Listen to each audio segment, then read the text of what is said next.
No! What's up?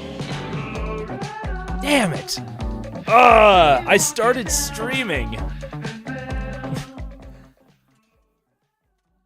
Oh wait, why is it not? Okay, there we go. I started streaming right as the music dropped, and then I realized that I wasn't live. I was just sending my stream or whatever.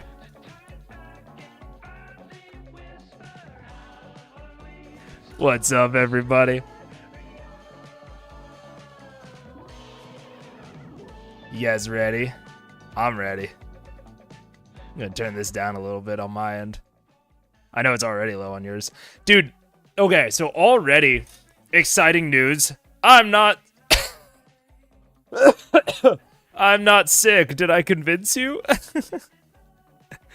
Was that very convincing? No, I actually feel intensely better, even though I sound almost identical, which is so dope. But I think I'm gonna be able to do a little 2-hour stream. I have like 5 pages left. Don't come at me. You better be going, Mustang. Come on. Why are you here watching? You can watch this on 2x speed. Go and finish those pages. No. I think you're all good. It's so weird. This was the first chapter where I the first part where I got into it. In the first part, I was into it, but I don't know. I wasn't gripped by it. I wasn't like, man, I just want to fucking keep fucking reading this. And then part 2 got me. Part 2 really got me. I think that part 1 was like a really good setup, but no one had like goals that I was like really into. Whereas like I was so into like Kaladin getting Bridge 4 on his side. I was so into it. Like I thought it was a really, really fun arc. And I'm glad that it took the entire part. Like, and it's honestly not even really done yet, you know? Like, he says at the end, it's like, oh, Bridge 4 is his or whatever, but like, you know, it's not totally done yet. Like, Gaz is still holding out. Moash is, you know, I think that Kaladin thinks that Moash will get on board, pretty soon. But I was really, really down with that, like, as an arc. It made me want to keep reading just to find out, like, what is Kaladin going to try next. And I thought that there was really interesting conceits for how he went about getting people on his side, that ran a really huge risk the whole time of feeling conceited. Or not conceited, contrived. I think that they're like this sort of arc of like, you know, hero of the people, like, you know, win hearts and minds, runs the biggest risk of feeling stupid as fuck. But I think that this arc was dope. I think that Sanderson did a really great job with this one specifically. Cal's story was good this section. I like the turnaround and a bit of foreshadowing. 1,000%. I was worried they were going to make him win everyone over too easily fast. That's exactly what my worry was, Hans. Exactly my worry. And when he started carrying the bridge, I think it's like chapter maybe like 13, 15-ish. And just everyone is just like, fuck this guy. I was like, yes, that's good. That's great. If he had won over even one person with doing that, I would have been like, I would have been like, I don't know about that. But like the fact that the first person he really won over was Rock, and he just did it by saving his life. Like Cal very explicitly calls it out. Like Rock feels indebted to him. He doesn't really like love him. He hasn't like, you know, really won his loyalty. He's just like, fuck it. Like I'll help you carry dudes because I'd be dead if it weren't for you. But like, I'm not giving over my food. I'm not doing this. I'm not doing that. And Kaladin had to continue to work for Rock. But like the base level of just like, I took your spot without, and Rock just says, like, without you, I'd be dead. Like, that base level was a amazing place to start it. And then he essentially used Rock and, a couple other schemes, but like a lot of those schemes wouldn't have worked without Rock. Like obviously the stew, towards the very, very end. But even like the more, kind of base level stuff of like the broth or the cooking. I loved Rock's backstory. I think, I've been a little hesitant about the characterization of the other cultures so far because, fantasy race is fantasy racism. It can get a little iffy sometimes if people are like too direct analog to the real world. But I like the Horn Eaters. Like, I really like them as a described culture. And so I thought that like making Rock a Horn Eater just at base is very fun. And yeah, I just liked the whole thing. Alan, and we'll get into Adolin and Dalinar, throughout the rest of the recap, but all in all, like I was interested in Adolin and Dalinar, but about the same amount that I was interested in Kaladin in like the first part, which is to say like a significant amount, but not enough to where I was like, I have to keep reading this, Like I was, the parts where I stopped reading were after Kaladin chapters. And then I would come back to it because I was like, okay, I got to read through the Dalinar and Adolin chapters because I want to get back to Kaladin. I have to appreciate the hustle. Oh, we'll get into the hustle. I loved, just to give you guys a little bit of foreshadowing, I think that the Apothecary Cartel is one of the most clever things that Sanderson has done so far in this book. I think that's an amazing plot device, and I think that Kaladin's arc might not work without it, but it works incredibly well with it. So we'll get into it. I'm going to have a whole discussion point about the Apothecary Cartel.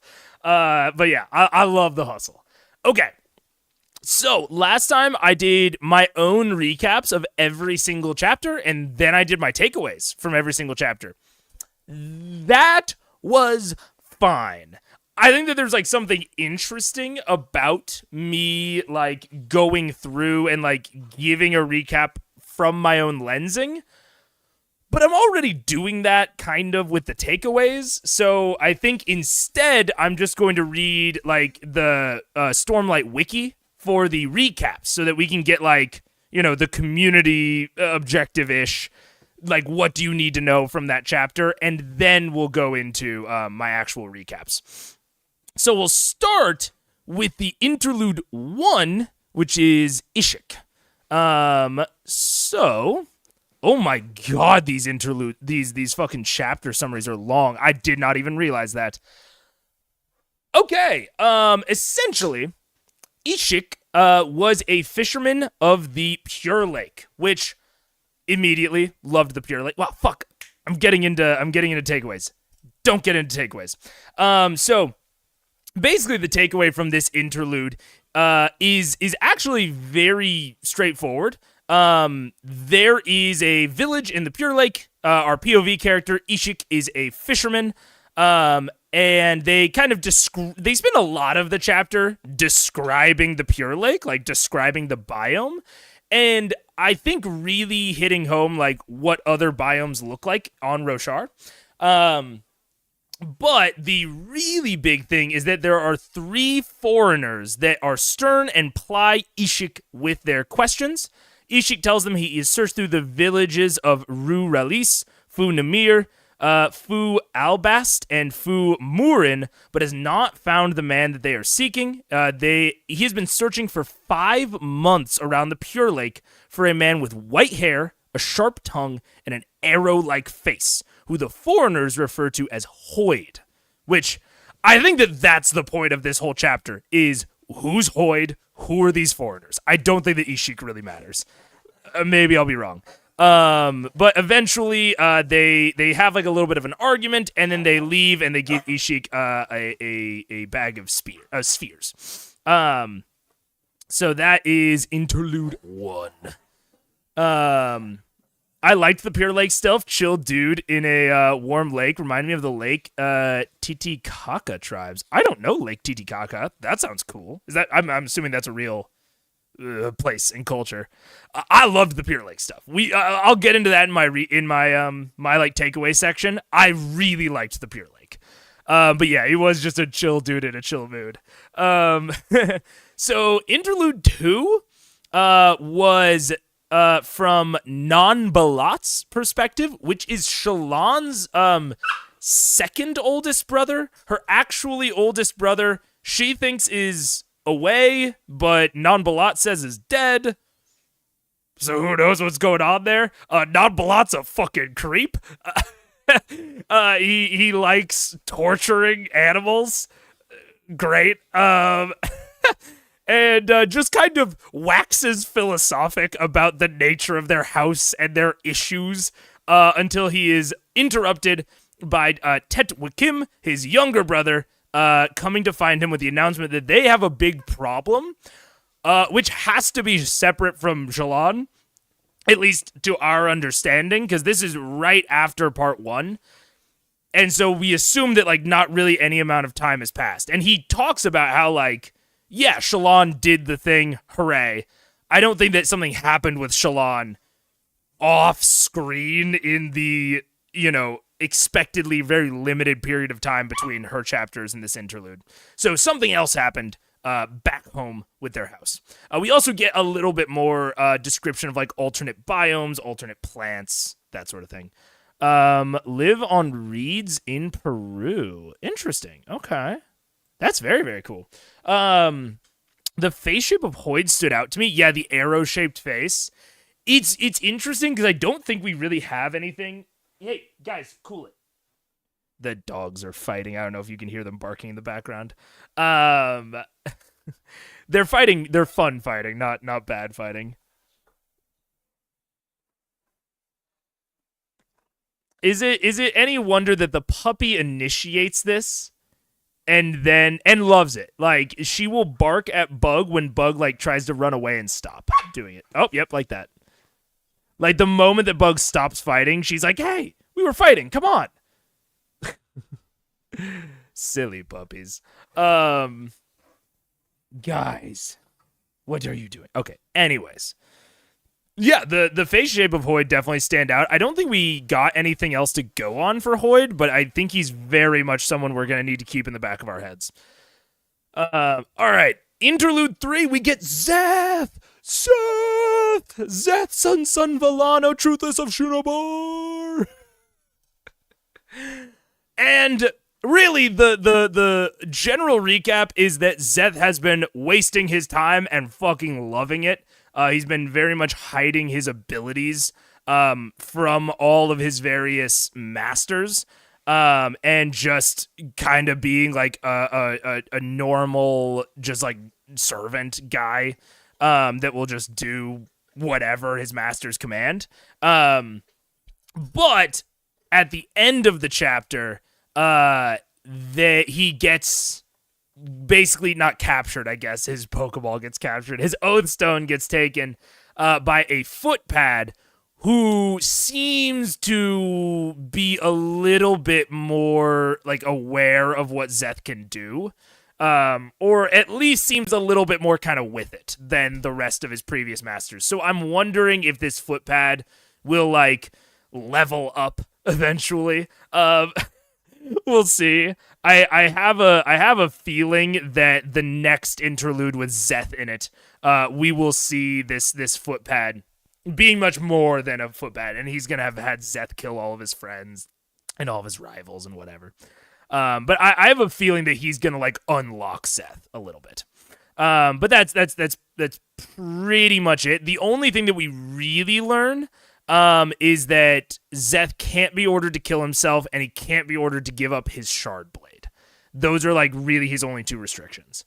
Loving it. I mean, loving it with an asterisk. He's loving that he's not being an assassin anymore, which is like a big thing to him. He's like, hey, fuck yeah. I would much rather do all this shit than be an assassin. So, Then the next one is chapter 12, where we are introduced to Adolin and Dalinar. Adolin and Dalinar are two new POV characters. Dalinar is the uncle to the current Alethi king. He was King Gavilar's brother. And he is actually in... Oh, doggy. She might actually have to go out. Okay, we'll take a quick pause. Quick, I know it's really early. We're like 15 minutes in, but quick bio break because the dog does have to go out. So bio break for the dog. I'll put on some music. Dude, okay, fun fact. YouTube actually, okay, kind of big shit. YouTube just put out a rev share program where you can play music from a rev share library and it will automatically tag it and be like, oh, you're playing it from the rev share library. We're not going to copyright claim your video. You just have to split rev with, the music creator.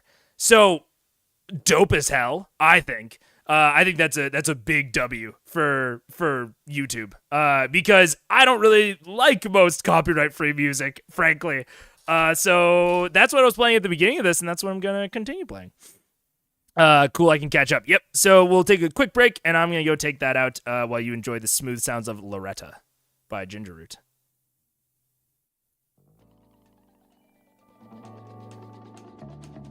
Oh, wait, no, that's general screen share. No. Be right back. There we go.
Ah, we are sitting in silence, I see. Good to know that it does not autoplay the next track. Okay, well, you know what? Still a dub, I think. Oh, that's funny. Ah, what's up? What's up? All right. Oh man. So let's just pick up where we left off. Chapter 12. Adolin and Dalinar. Yeah. So Dalinar, we actually have met before, kind of. He was on the floor at the wedding because he was so fucking wasted. Uh, which is actually a plot point later for his like current mentality. But he seems to be kind of a hard ass, but very specifically he's like seems to be, at least by my own moral leanings, he seems to be a good dad. Like he's very consistently interested in Adolin, gives Adolin like a lot of room and a lot of autonomy, and does lay down the hammer occasionally, but like takes a lot of interest in his like current love interests, which like I don't know. I mean, don't take this for what it's worth. I'm not a dad, but I had one. I think that just being interested in the things that your kids are interested in is like half of being a good parent. But whatever. I think regardless, Dalinar is supposed to be described as like a good father. And Adolin is the cousin to the king. Dalinar is now the uncle to Elhokar, the new king. And Adolin is the cousin, and they are both our POV characters, and it very frequently switches between them, sometimes disorientingly often, especially for an audio listener. Like in part 1, it was very much like, okay, it's Shallan or it's Kaladin, but this one, Adolin and Dalinar, like it's like really swap back and forth. Dalinar got some Braveheart vibes. Yeah, it is.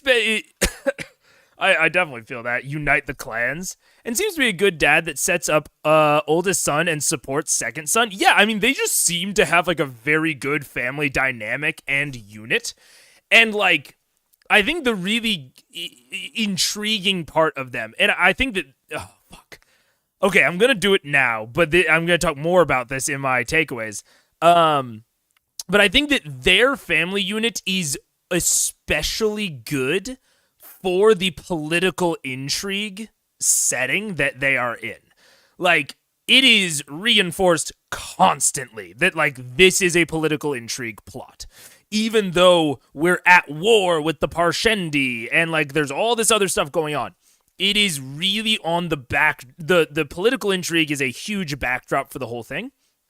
And so I think that having our centerpiece characters, our POV characters of Adolin and Dalinar, be pretty much on the same page about, or not on the same page, but have the same goals and motivations, but have very different backgrounds and mindsets on how to accomplish certain things. Like Adolin is much more explicitly like Alethi, and Dalinar is getting less and less and less Alethi. And like that is a plot point in and of itself, but they want ultimately the same things. They want the success of Alethkar, and they want like glory for House Kholin. But they have different priority sets, maybe like different orderings of those things, and they have different means with which they want to accomplish them. And one of Adolin's really huge struggles throughout this entire plot is that he trusts his dad. He thinks that his dad is right and good and wise, and really gets frustrated that everyone else doesn't see that. But then his dad starts telling him to do things and to behave in certain ways that are not in line with what his culture teaches him. Like, he starts telling him to behave in non-Alethi ways, or at least modern Alethi ways. But he really respects his dad, and his dad is, not setting an example that, or isn't asking him to do things that he's not doing. Like, his dad is doing all of those things. So I think it's a really great centerpiece for this political intrigue plot because it gives so much opportunity for them to be fucked with constantly. Like, having people that want the same goals but have different priorities or different motivations gives so much room for spies and seducers and like all of this shit to really play a centerpiece in tearing them apart. Like, that's great character drama for us to know as an audience that they want the same things ultimately, but they are being torn apart by these exterior forces. Amazing character drama to set up. So anyways, chapter 12, we start. They are out on a hunt. Elhokar, Dalinar, and Adolin. And now we finally learn, like, what the fuck is up with the Shattered Plains. Like, why the fuck are we here? What are we doing? Why is the war structured like this? It's the Gem Hearts. It's all the Gem Hearts. It's always been the Gem Hearts. Well, not always been. At first it was vengeance, but now it is the Gem Hearts. And so that gives us so much context to the end of part 1 of like why the bridge crews are set up this way, why everything is happening the way it is. We also get unite them. We get this very distinct description that like Dalinar's going a bit insane. And like I think that like we as an audience, you know, especially because we're in his head and later we actually participate in one of the visions with him, but it's not like fully clear if he is or isn't going insane. Like, we assume as an audience that he's not, but like he might just be, and it's not made clear which is which. And it was Dalinar's idea to siege like this. Yeah, it was not. There's like a slight distinction between like it was Dalinar's original plan to like generally conduct the war like this, but now the war has evolved in ways that he didn't anticipate and doesn't agree with.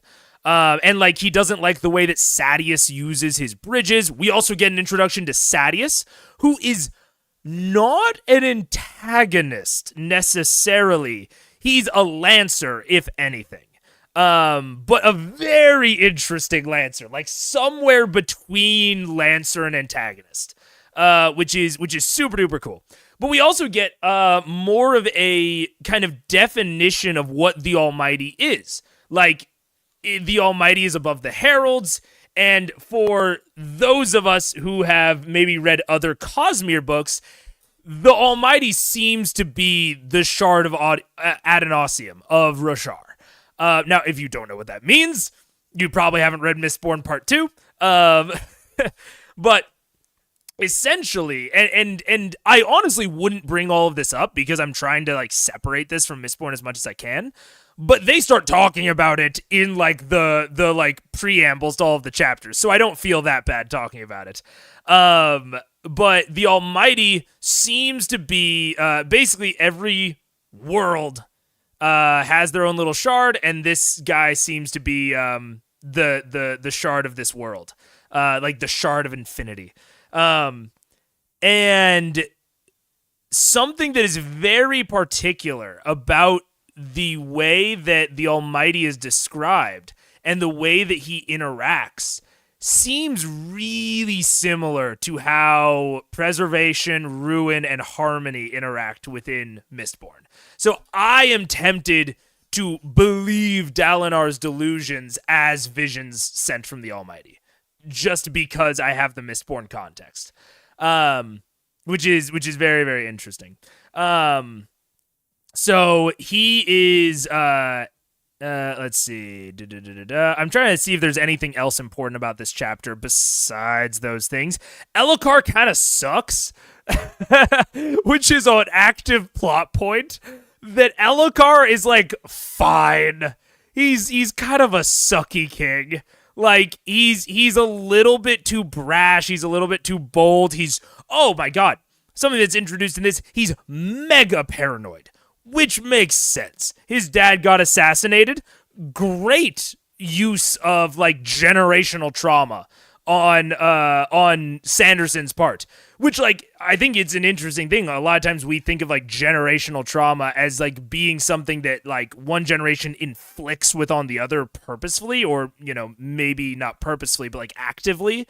But just the fact of how Gavilar died can traumatize his kids, and you see it in Elhokar's paranoia. We also get an introduction to the Wit, which I will talk about more. I'm very interested in the Wit. The basic of it is that he's like the king's bard, but not really. He's like, he basically just says all the shit that he just insults people. He just kind of insults people constantly. We'll get more into him, but he's interesting. All in all, the main thing from this is that Dalinar is starting to be undermined because of his delusions. Like, people are starting to talk. And Adolin's pretty worried about that. But overall, honestly, not much happens besides introducing us to these characters. I loved Wit. Wit's fantastic. Elhokar is not stupid, but he's ridiculously naive.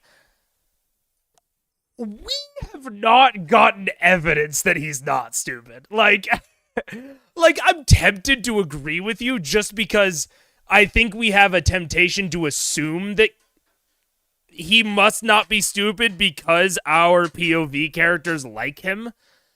But we haven't actually gotten any evidence that he's not a fucking idiot. I don't know. We'll see. The way that he behaves later on this hunt, which we'll get into, I don't know. So next chapter is chapter 13, which is still with Dalinar and Adolin. So at the end of chapter 12, we get to where they are going to hunt the Chasm Fiend. And they describe the Chasm Fiend hunt very similar to like historical king's hunts. If you have ever watched Game of Thrones, you'll kind of know the vibe of like, king's hunts used to be, we'll go out and catch this magnificent stag, and oh my gosh, look at how amazing the king is. But it's actually like a bunch of people baiting it into a clearing and then like kind of not torturing it to death, but surrounding it and very like not really killing it with honor. Like they surround it and just like poke it with spears until it bleeds out. Right? This wasn't like honorable hunting. And that's how they describe Chasm Fiend hunts. It's one of the reasons that Adolin doesn't really like going on hunts. And that is one of the things that reinforces Adolin's character. Like, he talks about how his calling is dueling. Adolin is very into like the glory of combat, the glory of war, the thrill of it all. And these king's hunts for the Chasm Fiends don't have any of that. They are not honorable. They are butchery, essentially. However, this Chasm Fiend, something happens. Like, the bait goes weird, and that is actually reinforced later that, like, something was off with this fight, where, like, the Chasm Fiend doesn't come up where it's supposed to. Like, they don't, like, get the chance to let it, like, pupate. Later in the chapter, Elhokar's strap on his saddle breaks, and he is thrown from his horse. So it makes the entire combat very tense, and eventually, we go through a very cool combat scene that I will talk about later, and they end up defeating the Chasm Fiend, but several people die, several Light Eyes, several Dark Eyes, and they do kill the Chasm Fiend. They take out the Gem Heart. We get an idea of what the Gem Heart is. It's a giant emerald. I don't think it's technically a brome. It's just a giant emerald that they could then make into a brome. So that's like kind of the entire economic reason for continuing this war. Normally, wars, sieges, all of this are incredibly costly, but with the Gem Hearts here, they can kind of just continue the war, maybe not indefinitely, but kind of indefinitely. So we also get a lot more information about Shard Plate, Shard Blades, but nothing that noteworthy, frankly. Next is chapter 14, where Kaladin starts trying to win over Bridge 4. He tries to just like get all of them on his side. Doesn't fucking work. He's like, we're gonna be a team, men. And they're all like, fuck you. We don't care. Sorry. And Gaz still isn't fully on board. Still not fully on board at fuck it all. So he kind of says like, yeah, Bridgman, you don't need to listen to this, fucking fop. And he then goes and just like walks off. Kaladin uses Syl to basically chase down Gaz. We start to see like the more practical utilizations of Syl, which is very interesting. And then we start morning training, which is something that Kaladin does throughout the rest of the part. This chapter, he does it totally fucking alone.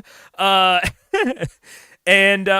it starts to, this is where he starts to narrate that like one of the reason that the Bridgemen die so often is that even though they're doing this incredibly strenuous work, they get so many days of breaks that their muscles like atrophy in the meantime. They don't actually build up any muscle or any strength or any endurance because they're not training in the meantime, because their lives suck. And why would they train?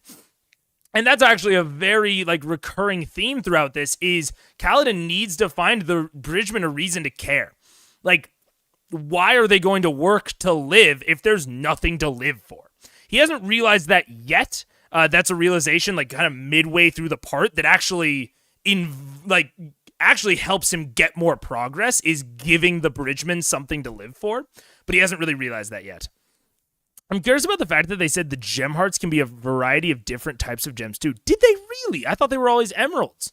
That is interesting. The gem hearts in general are interesting. Well, I have theories. But yeah, that's basically the generalness of this. The only other thing that happens here is Syl kind of informs Kaladin that she's like actively changing, and he also recognizes that she's actively changing, but like doesn't really think too much about it. Kaladin's like kind of tuned out to the whole Syl thing, at least until a little bit later, but even then he's not really that interested, which I think is kind of funny. Life sentence with short future. Yeah, it's like, why would they care? Why would they try to like extend their lives if they suck? Like, their lives are terrible. Why would they care about extending them? So yeah, I think that's a really, Kaladin found his reason for living, which is his like motivation, his goals, his ambitions. Like, that is why he didn't go into the chasm, into the honor chasm. Oh goodness. Hey, it's okay. It's okay. The dogs hate the doorbell. But he has not given that reason to any of these other men, at this point. So next is chapter 15. Is again Adolin and Dalinar. They oversee the cleanup for 4 hours after the Chasm Fiend attack, while they wait for the bridge crews to come. And I want to call out something really quick so that I don't forget it. This is what I was talking about when I talked about anchoring your story in people we care about. It ends up that I don't even think that Kaladin's bridge is the one that ends up coming to pick them up. It ends up being a Chol bridge. Maybe it's not. Maybe it is one of Sadius's bridges. I honestly don't remember. But they don't talk about Kaladin being in that bridge crew. However, them just being like, oh, a bridge crew's going to come, gives us an anchor. We're like, oh, Kaladin's on a bridge crew. Maybe it'll be Kaladin. Maybe they'll interact. Like, it gives us something to, like, focus on and to ground ourselves within learning about all of these new characters and these new interactions of, like, we already know about bridge crews. We know, like, what a bridge crew entails, and we care about that. That's what I was talking about when I was talking about how I needed something to anchor me during the Shallan chapters. I needed something from Kaladin's area to like anchor me within that story, something that I already knew about. Anyways, that's sort of an aside. Anyways, Adolin reflects on how many of the other Light Eyes are starting to treat Dalinar differently, especially after he rescues Elhokar like a fucking badass. But it's probably not going to last very long. Then we basically find out that Dalinar hasn't really been caring too much about the gem hearts. He's been focused on like actually winning the war and like all the bureaucratic nonsense that they have to do in order to win. Like, war is not just glorious combat, it is primarily logistics.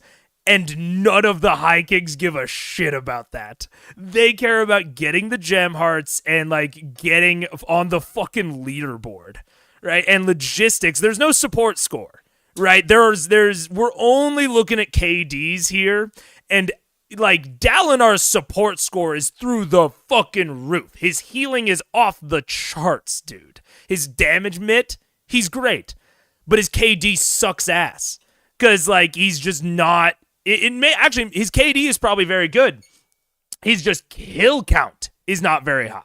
I think maybe that's a good way to describe this. Dalinar's KD is probably great. It's probably way better than all of the other high princes, but his kill count, his raw elims just suck ass. And Elhokar is like, hey, your kill count sucks ass. What are you doing, dude? And Dalinar's like, look, I'm like trying to, make this war successful. And he's like, hey, maybe if you would want to make the war successful, you look into who's trying to fucking kill me. And we actually get a very brief mention of something that I think is more important than they made it out to be. Purposely, I believe. Where Elhokar talks about how he saw someone outside of his tent or outside of his thing. And was like, and Dalinar says like, we couldn't find any evidence of that, yada, yada, yada. I'll say, I believe Elhokar's paranoias. We'll get into that a little bit later, but like, I think that that someone is trying to kill Elhokar. And so there was a little moment where he does describe like someone being outside of his tent that I thought was interesting. But then he says like, hey, look into who cut the strap. And Dalinar's like, maybe someone cut the strap. Maybe they didn't. And Elhokar's like, look into it, dude. So he starts looking into it. But everything a competition to look good in Elhokar. No, in Elhokar. Yeah, exactly. Like they have this very competitive mindset. And I think that what's very interesting about this and what Dalinar is sort of trying to get through to some people is it's like, yeah, competition is great, but like we're on different rating scales. Like you're considering winning the competition to be whoever gets the most elims. I'm viewing it from the perspective of the KD, and all of them are like, you're stupid as fuck for looking at it like that, which maybe he is, like by their judgments and perspectives. We'll see. On a balconies will get you. Making war a competition is dehumanizing. Yeah. And I mean, that is one of the interesting things that we actually get later in this chapter of when Dalinar is thinking about the Knights Radiant, he is pondering the fact that they only made weapons of war. They only made shard plate and shard blades. They did not make fucking shard plows. They didn't make shard shovels. Like, the Knights Radiant were still into war. They were still very much into, like, the glory of Alethkar. And they were like, making war, but they were making war as a means of protecting, at least from what we think, based on Dalinar's perspective. But Dalinar's even questioning that at this point, but like the Alethi and Alethkar, modern Alethkar, has taken that strive to like protect and like this warrior philosophy and has started pitting it against each other in this very feudal way. This is very, very, like, petty, feudal infighting, which is why I'm saying, like, this isn't even a war plot. This is a political intrigue plot. This is using people as pawns. This is using people as pieces on a game board to win. That's why I'm saying this is political intrigue, not a war plot. But the war is the backdrop of that plot. So eventually, Dalinar like tells Adolin like, "Hey, we need to look into this." Adolin is like, "I don't really want to look into this," but Dalinar's like, "We need to." And then we also see that like Dalinar is not above the political intrigue shit, and him and Sadeas actually like work together very frequently for the benefit of the king. And that's why I think at this point we get pretty explicit confirmation that Sadeas is not an antagonist. And we get even more explicit confirmation later when the Almighty tells Dalinar to trust Sadeas. But this gives us the moment where we really see that like Sadeas is a lancer, which if you don't know what I mean by that, there's a general concept in storytelling called the 5-man band, which this doesn't really have, like this book doesn't really have, but I think that those categories are still good. Generally, there is like the leader archetype. They're the one that like make the overall plans, kind of define the direction of the 5-man band. And the leader is often the ones making the big important decisions, and the lancer is the one that is contesting the leader. The lancer is the closest to a leader in their own right, but they mostly exist as a foil to the leader. So they exist to question the leader's motivations. And from a Doyleist perspective, from like a why would a writer include a lancer in their story, the lancer forces the leader to explain their shit. Like if everyone just went along with the leader, you might not have the opportunity as a writer to explain why the leader is doing what they're doing, like what their motivations are. You don't give the leader a lot of room to progress and to explain themselves with enough room for character development. So the lancer gives that drama, it gives that room for the leader to like speak their mind, essentially. And that's exactly how Sadeas exists here. He's constantly questioning Dalinar, saying that Dalinar's a fucking asshole, idiot, bitch ass.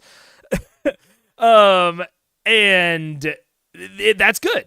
But you can see that he's a lancer, not an antagonist, because they do have the same overall goals: the glory and the success of Alethkar, and more specifically of Elhokar, which not all of the other high princes are into Elhokar in the same way that Sadeas is.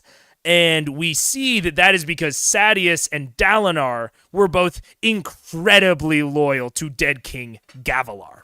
And now they fucking hate each other because they both blame each other for how Gavilar died. But we see that like they are still both really dedicated to Elhokar, which again, why I consider Sadeas a lancer. Who is Dalinar and Alethkar? Dalinar is, so this is in part 2. So we're looking at chapters 12 through 28 of Way of Kings. So if you haven't read those, you might be slightly lost on those. But Dalinar is the brother of dead King Gavilar, who Szeth killed in the prologue. And Alethkar is the nation. So the entire time we've been talking about people that are Alethi. Alethkar is where they're from.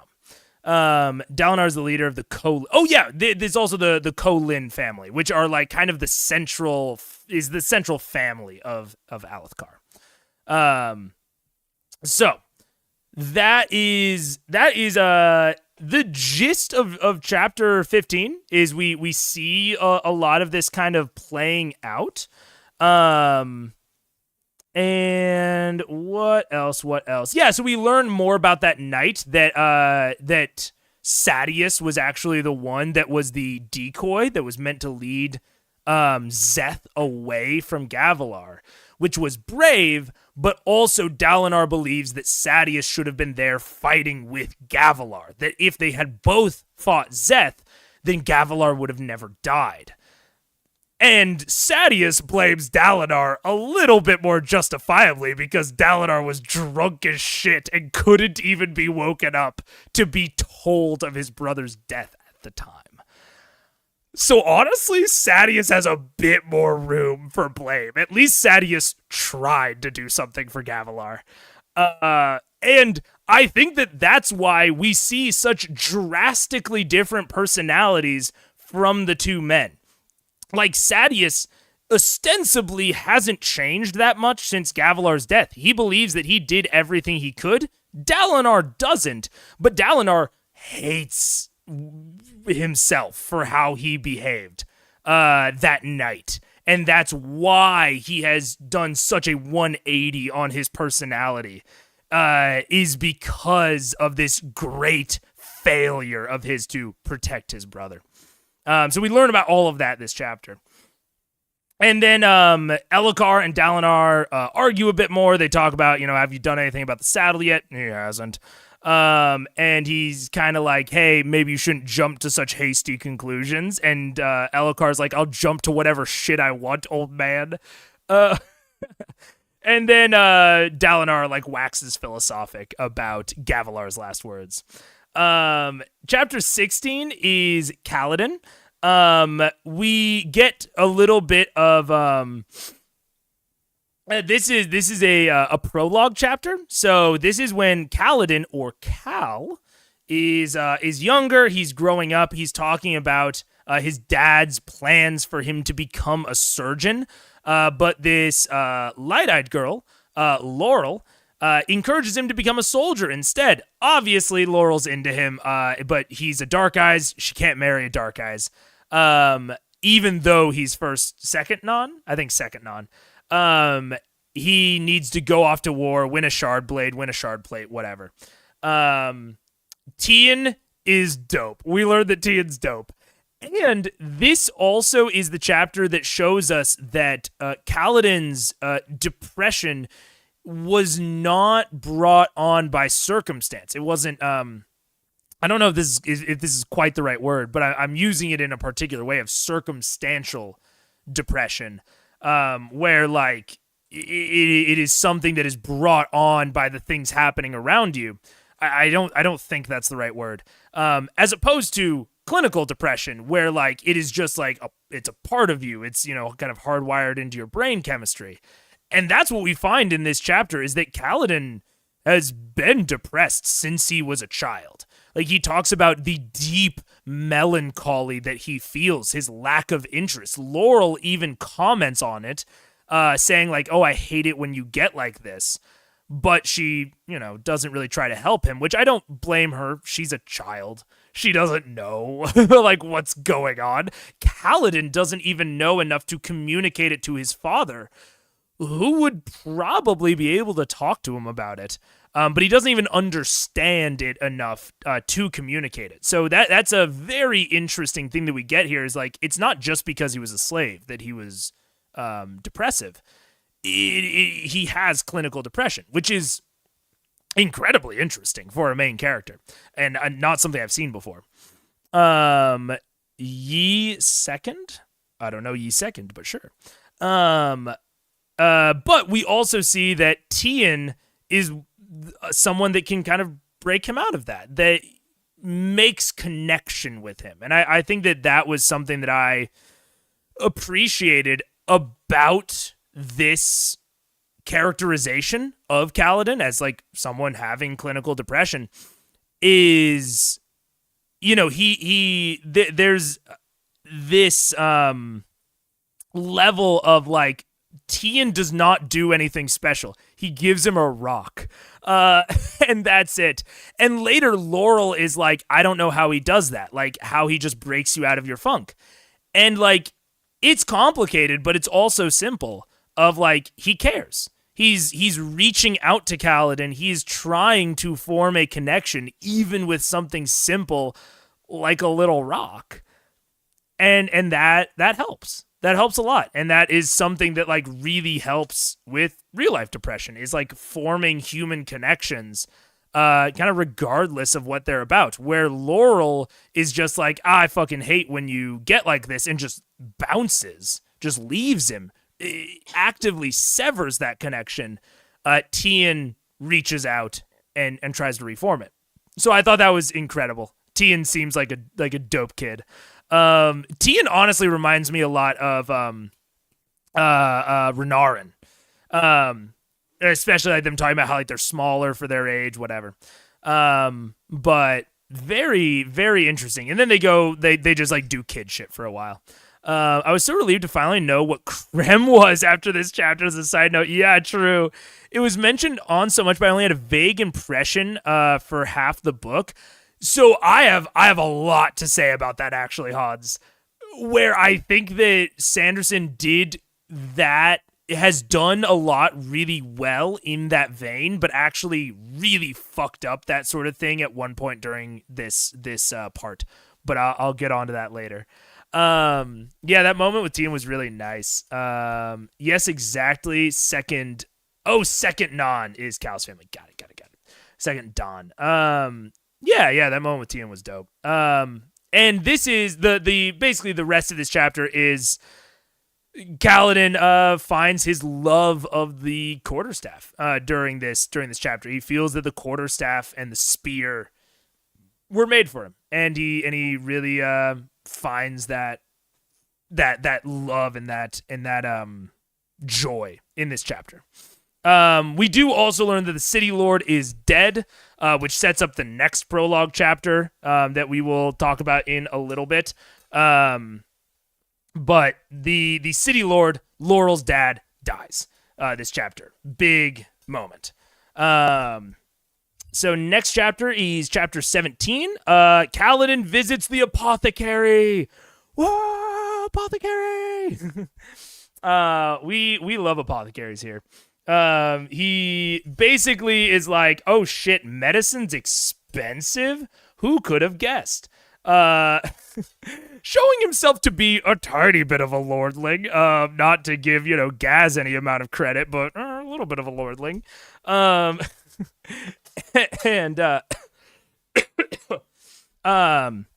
the other thing that we really get here is that they go out on a bridge run, and Kaladin makes the decision to stand at every kind of point of the bridge run, being very honorable, kind of saying suck it to all of the soldiers and to the other bridgemen, frankly, really trying to distinguish himself and set himself apart.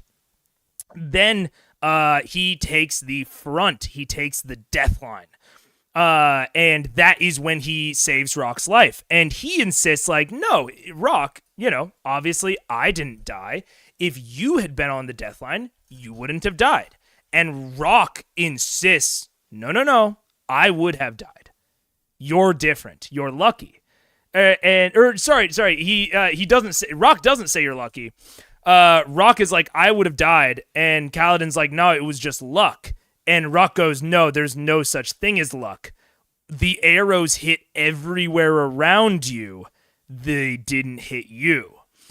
And something else that we see early on that is very important and very impactful is when he visits the apothecary, they talk about dun spheres. They talk about like spheres that are infused versus not infused. And apparently they are worth the same amount because it's theoretically free to infuse them. You just have to leave them out in a high storm. But having them infused proves that they're real spheres. So that's relatively important. That's why you want to infuse them.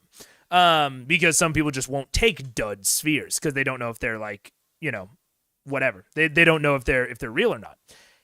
And a bunch of cows are duds. And he's like, fucking Gaz. If I keep selling me all these dud spheres, I'm going to keep the one infused one. So he keeps one infused one. And at the end of the bridge run, that sphere is now a dud. And during the bridge run, Kaladin narrates having this jolt of energy, which is the same thing that he narrates during the training sequence before he goes to the apothecary with all these dud spheres. He talks about getting these repeated jolts of energy. And I think they narrate 3 jolts, which is the amount of dud spheres. So, I have a very distinct theory that Kaladin is doing lashings. He doesn't realize that he is breathing in the stormlight from his spheres, just in the same way that Zeth is. But Zeth talks about how, like, the stormlight has a healing factor. It repairs you. It gives you energy, life, whatever. And so I think that Kaladin is very clearly doing lashings. He's just doing it subconsciously. I think that is why Rock is loyal to Cal. He saw something. I think his people are more spiritual. I mean, they clearly have a reverence for Spren, and Rock can see Syl, which is very interesting. I think it's kind of a combination of Cal saved him, then Rock saw that, like, this dude is different once, and then he saw it twice with, like, oh, you just have a Spren, like, hanging around you constantly. So I think that there's an amount of, he has recognized fully that Cal is special. Cal is different. And then Cal has separately proved that he has good intentions and that he's, like, a good person by saving Rock's life. So I think it's kind of two-sided there, but I agree. For sure, I was going to mention that from the training earlier. Yeah, I didn't pick up on it during the training, but this is where I picked up on it. Of like, oh, okay, he's absorbing the stormlight. So then, chapter 18, we're back to Adolin and Dalinar. Adolin is walking out with Janala, who he's currently courting. I think she was a spy. But they inspect Elhokar's saddle, and it definitely was cut.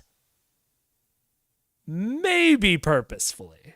Which I think was a great little hedge on Sanderson's part of, like, yeah, it was definitely cut. And we're like, wait, what? And then he's like, probably by a buckle, rubbing it. You know, like, you gotta make sure to tie up those loose buckles. And so I think that's an amazing hedge for political intrigue, and I have a whole rant about that, so I'll get to it later, but that was interesting. Then another Chasm Fiend is sounded, but Adolin is disappointed when Dalinar chooses not to seek it out. Next, I'm seeing if there's anything else really, really important that happens here. Adolin talks to the Ardents about Dalinar's visions, and the Ardents are essentially like, I'm not going to use the H word. I'm not going to say heretic, but, like, that's a little bit heretical. And we get a little bit of backdrop into when the church tried to take over Alethkar and turn it into a theocracy. They failed, but that is why now the church is under the state, like, very explicitly. So it's not a theocracy, but the state controls the church. A little bit more a French sort of vibe. I loved that detail, and I think it was a hedge from the tradesman being asked. I think you can interpret it in so many ways. I think it's an amazing detail to put in. And I think that it's perfect for the type of plot and environment that we were in.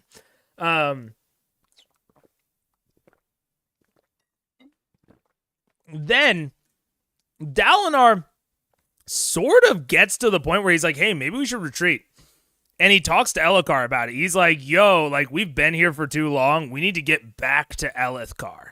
We need to not just, like, hang out on the Shattered Plains forever. And Elhokkar's like, I'm sorry, huh? And does not take it well. And then starts blabbermouthing to all the High Princes later, which is super fucking shitty. And so after that conversation, Dalinar's like, okay, I fucked up. I should not have phrased it like that. I think that, no one's going to take my idea of retreat seriously. It's just going to make me look worse and worse and worse. Instead, we need to finish the war. We need to push on. We need to stop futsy-footing around and we need to get the fuck in there.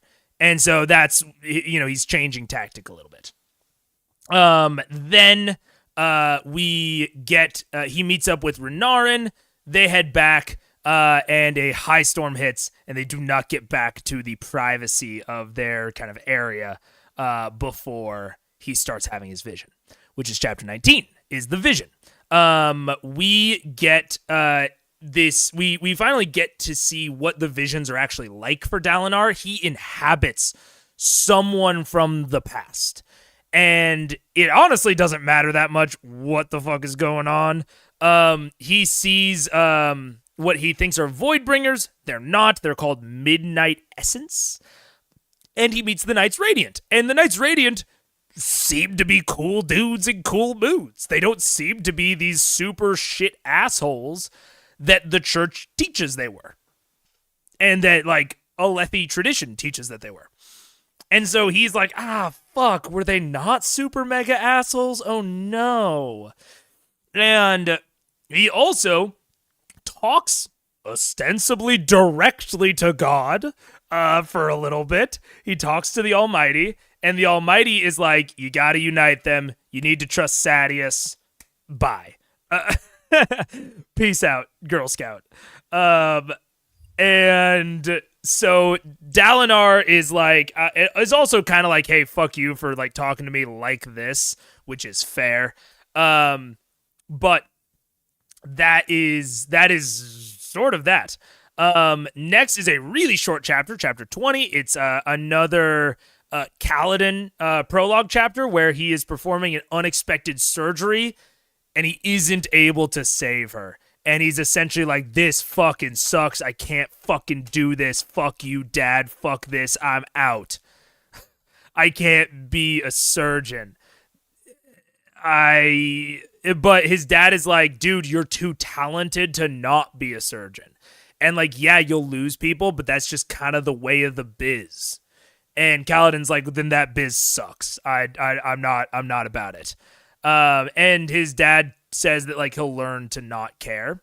And I think that that's actually very impactful later when Kaladin talks about how he always cared during combat.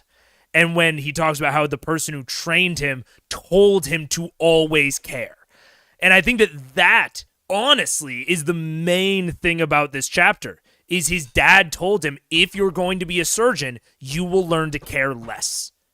And Kaladin's not about that. That's just like not what he wants out of his life. That's not what he can do as a person. So that's chapter 20. Chapter 21, Kaladin again. Let's go. I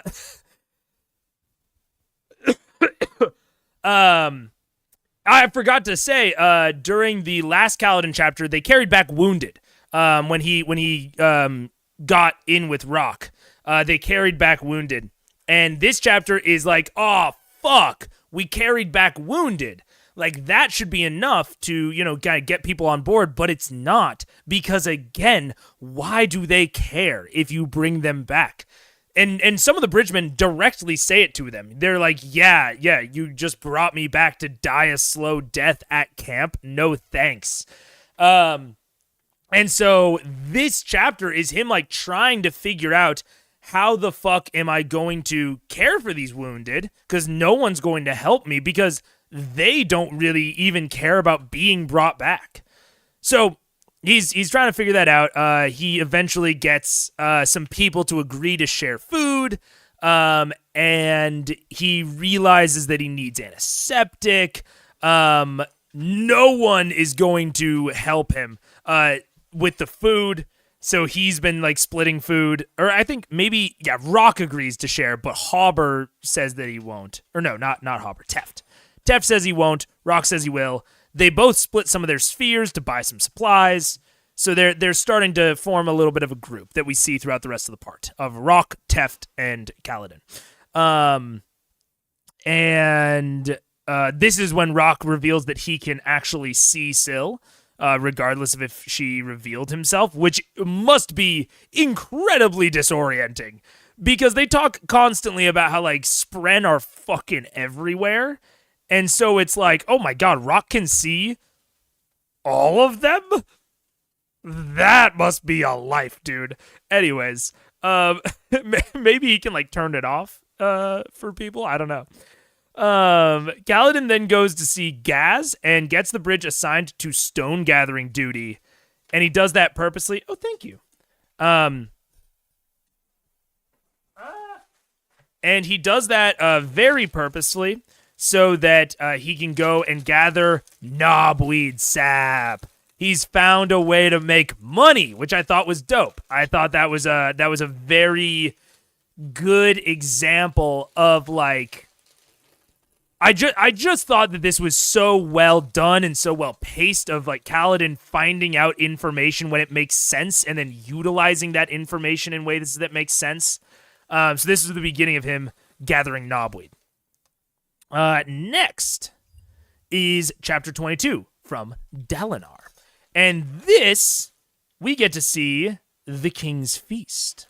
And the King's Feast is just incredibly extravagant, incredibly lush.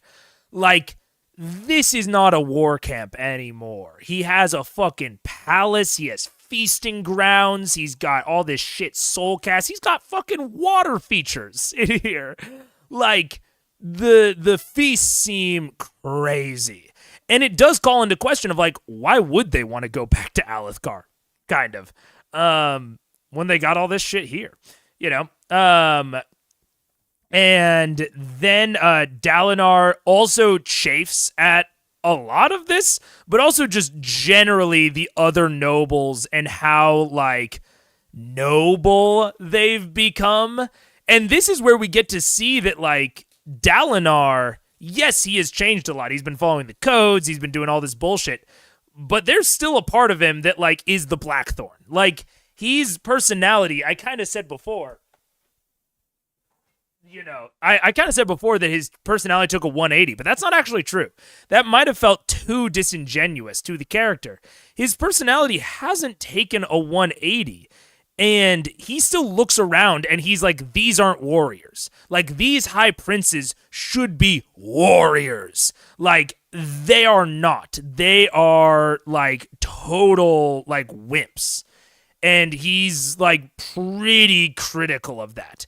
And even, like, his personality changes have just been more militaristic, more of, like, the general High Prince than the other High Princes are displaying. And this is where we get a lot of that kind of spelled out for us. Used his head, war and party, so much money spent. Oh, my God, yeah. Which is part of the... like, it's part of, like, at the beginning in part 1, I was like, how the fuck are they affording all of this? Like, where's the fucking money, bro? Like, how is Alethkar financing all of this? And the answer is the gem hearts, which I thought was a good way to go about describing it. It's a little convenient. I'm interested in the Chasm Fiends, like, as a plot device, because they very much are. And I don't want to say they're contrived at this point, but they are convenient. They're very convenient. But it feels like there must be something more purposeful going on here, right? Especially with what we get later towards the end of the part. But we'll get to that when we get there. So at the actual party, they kind of discuss, like, okay, you know, I talked to the leather workers. They think the strap was cut. Like, they just have, like, general plot conversations. And then, they talk about the codes, a little bit more explicitly, and, like, that's what Gavilar was following towards the end, that's what Dalinar is following now. They're these old codes of war. The King's Wit insults more people, classic wit, and we get introduced to Lady Navani. Lady Navani is someone that Dalinar wants to fuck, but awkward, can't fuck her. She's my dead brother's widow. But, I mean, if he did fuck her, it would be very historic. Historically accurate. But he's like, nah, I loved Gavilar too much. I'm not gonna fuck his widow, even though she clearly wants to. And we also get revealed that his wife, sorry, Dalinar, to be clear, that Dalinar's wife has been wiped from his memory? Squeeze me? They just throw that in there super casually. So who knows what the fuck is that's about? Oil, I mean gem hearts, I mean Hans, I mean yeah. Especially when you consider that gem hearts are direct sources of power. Yeah. Sorry, I'm constructing these new headphones that I got. That will hopefully mean that my hair looks a little bit better on stream. Vain streamer time. I like Navani. Yeah, I like Navani too. I like Navani too. She clearly makes Dalinar uncomfortable for obvious and clear reasons. But I like Navani a lot as a character. She very much represents. She's sort of Sadius-esque, where she feels very Alethi, and even I would say she kind of inhabits a lot of the worst habits of the Alethi that Dalinar doesn't really love. But she seems to be really, fighting for Elhokar. She seems to be very, into Elhokar. And so I think that kind of gives her, I just realized that you probably couldn't hear me that time. That kind of gives her a pass. You know what I'm saying? Yeah, that memory wipe was a weird Maggin? I don't know what that means. But yeah, the memory wipe thing was kind of weird. I agree. Oh my gosh, these headphones they're earbuds now, so that I can free my hair and not get the streamer dent in the top. But they does that sound better? 1 second. These are brand spanking new. Weird magic. Yeah. I feel you. Yeah, it was weird magic. I'm very interested to see where that goes. It feels very like witchcrafty, and it feels like he was like really sad about his wife at some point, and he like went to a hag or a witch or some shit and got her fucking wiped out, which is crazy. But yeah, so anyways, so we get all of that. Gavilar's widow arrives at the feast. He can't fucking talk to her because he's super into her. And she was like dating both of them before she chose Gavilar. But the more important thing is, during a previous conversation, Gavilar had asked to be High Prince of War so that he could kind of unite the High Princes a little bit more. And Elhokar's like, no, fuck off. They won't buy that. And then he goes, hey, Sadius is High Prince of Information. Hooray! And this is where I do believe that he's just naive, not stupid. Because like I don't think he is practiced enough to realize what he did. But I do think it's interesting that like Dalinar immediately realizes, like Dalinar is practiced in not just war, but the Alethi, political intrigue fuckery.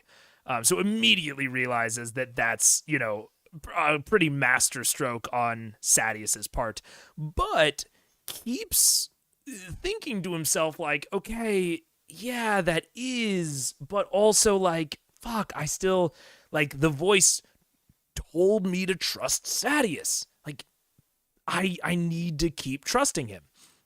And so he keeps trusting him. I'm curious why one would do that. If you're still going to remember enough to miss them and honor their non-memory, I'm very interested in that backstory. I know that we have not heard the last of that.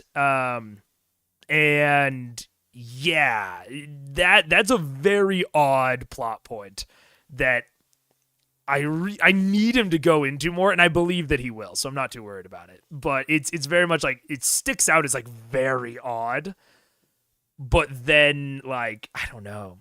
I don't know. Yeah, Dalinar shows himself to be a good tactician in more ways than one. 1,000%. Yeah.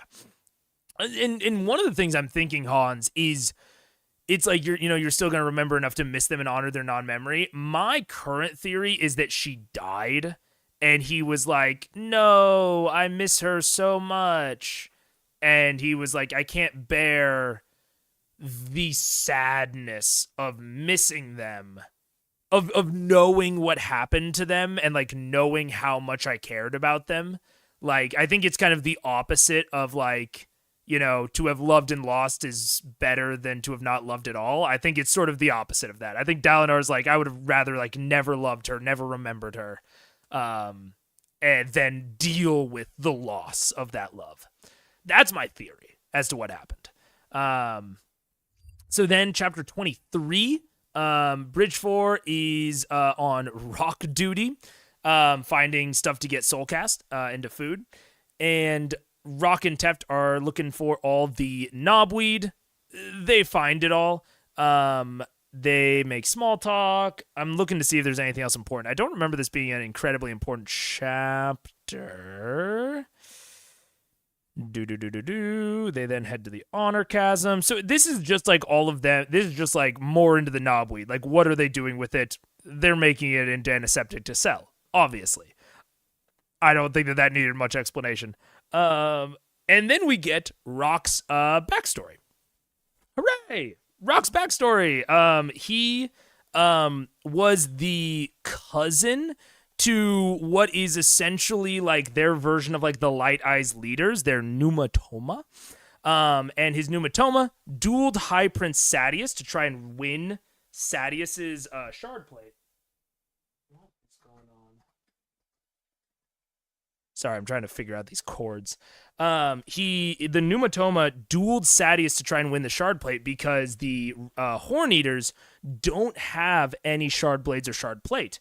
And the Alethi are like, well, yeah, obviously, because the Alethi are so dope and have so many, and we're so cool. And Rock is like, actually, you're not that cool. You're not that based L plus ratio. All of these other places have shard blades and shard plate, except for the Horn Eaters. So he came down with his Pneumatoma. What's up? Oh. The dog is so dark. Bug was looking for her. She couldn't find her. But yeah, so then Rock became a slave, or not a slave, but like a servant to Sadius, and tried to poison him by putting Chol dung into his food. And after that, he got made into a bridgeman, which is hilarious. And we learn that he is a cook, which will come around later. And we get a little bit more of Kaladin's backstory, which we've been getting teased out progressively. I had a theory during part 1 that he just got, made into a slave because he killed a Light Eyes. But that's not what it sounds like anymore. Kaladin, he cryptically says that he's a bridgeman because a Light Eyes did not take it well when he turned down a gift. Very interesting. Very different than what I thought was going on. It sounds to me like potentially what happened is when he killed the other Light Eyes, the prince or whatever, I can't remember, Amaram. It sounds like Amaram, my theory, is that he was like, yo, Kaladin, you want to like marry one of my daughters and like be part of like my guard. And Kaladin was like, I want to go fight on the Shattered Plains. And Amaram's like, hey, no, don't go fight on the Shattered Plains. Like, join my household, essentially. And Kaladin was like, no, I want to go fight on the Shattered Plains. And Amaram made him into a slave. That's my theory. That's my enhanced theory after what we learned here. Then chapter 24, gallery of maps. Oh my god, I love maps, and this just like Oh, like the idea of the King's Gallery of Maps just like nearly I had to go cool off after this chapter. I was so into it. Um but we get the actual scene of it is that he tries to convince another high prince to do a joint plateau assault with him. He's essentially trying to get the high princes to work together, which they're super not into, and it fails. He does not convince the high prince to do that, even though this high prince has won less gem hearts than Dalinar. He's too suspicious of the whole plan in general.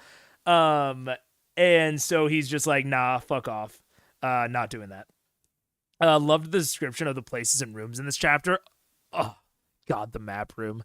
I think I've told you guys before that my favorite thing that I've ever done in Europe was in the Vatican.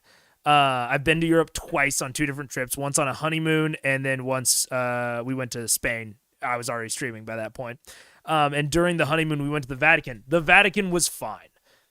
A big shocker. It's just a giant museum. The Sistine Chapel blew chunks. But on the way to the Sistine Chapel, there's this hallway of ancient Italian maps, and I could have spent a whole day in that room. It was magical. And so that's a lot of what this sounded like, and I'm probably gonna reread this chapter. But yeah, and so the other high prince is like, you kind of fucking suck, Dalinar. I don't trust you. Fuck off. Next, Adolin comes and talks to Dalinar. They kind of argue about Sadeas a little bit, because Sadeas is asking for permission as High Prince of Information. He's asking for permission to enter their war camp. And Dalinar's like, yeah, fuck it. Like, we gotta let him do it. Fuck. And then they start arguing, and Adolin like screams at Dalinar, about how, the visions are just delusions. He's like, old man, you're fucked up. This whole thing is fucked up. I don't fuck with this. And, Dalinar just tells him to leave. He's like, you don't talk to me like that. He's actually much more calm about it. He doesn't even say you don't talk to me like that. He just tells him, hey, stop, leave. And then chapter 25 is Kaladin, but 7 years ago, so it's Cal. And we meet the new Bright Lord in this chapter. So it is the replacement to Bright Lord Wistio, which is the older one. It is Bright Lord Rashon. He's a huge prick. Hooray! I have a feeling my theory for what's going to happen is that Kaladin is going to want to sneak in to see Laurel, and because Laurel still lives at the Bright Lord's manor. So him and Tien are going to sneak into Bright Lord Rashon's manor to see Laurel. They're going to get caught, and Bright Lord Rashon's going to fucking kill Tien. And he's not going to kill Cal because Cal is training to be a surgeon, and he's so fucking amazing, but Tien, an example needs to be set. That's my theory. We'll see, but the basically the gist of this is that we're setting up even more of a reason why Kaladin does not trust the Light Eyes in that chapter. Chapter 26 is Stillness, and this is from Dalinar's POV, and they are reading The Way of Kings, and eventually, they go on a Chasm Fiend hunt. That's right. I honestly kind of forgot about this. And the gist of this chapter is that, like, Adolin and Dalinar kind of make up, and they go on this hunt, and the hunt is going really well. Dalinar's feeling the thrill, which is, like, an explicit thing. And as they are talking about it, he suddenly like loses the thrill.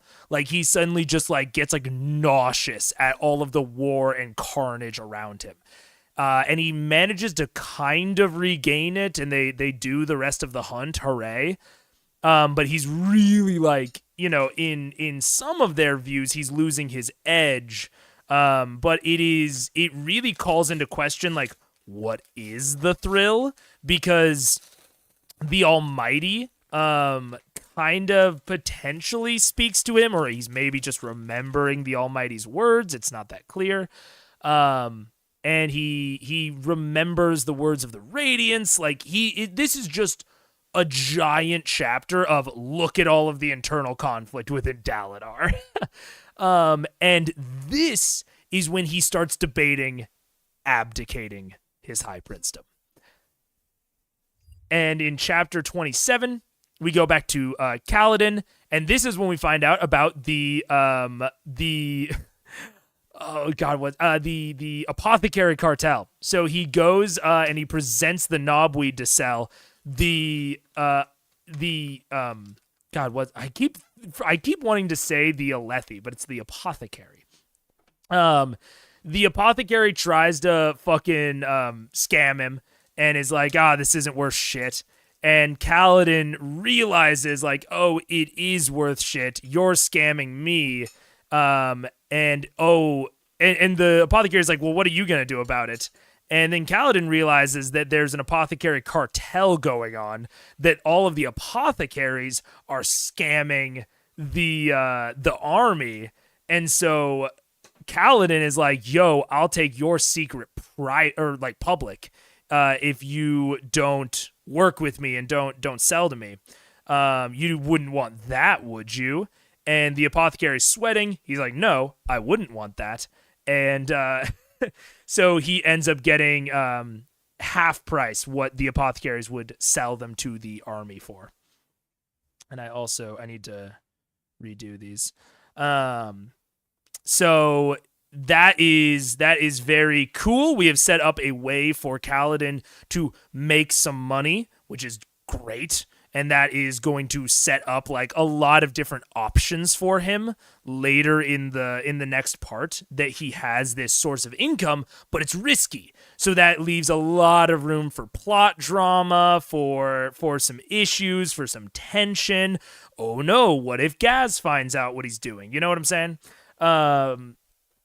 And so I think that is really cool, and I have a whole fucking rant about that later. About how cool I think the apothecary cartel is. But that is, I think, generally the gist of that one. Oh yeah, Gaz is now just fucking with Bridge 4, essentially.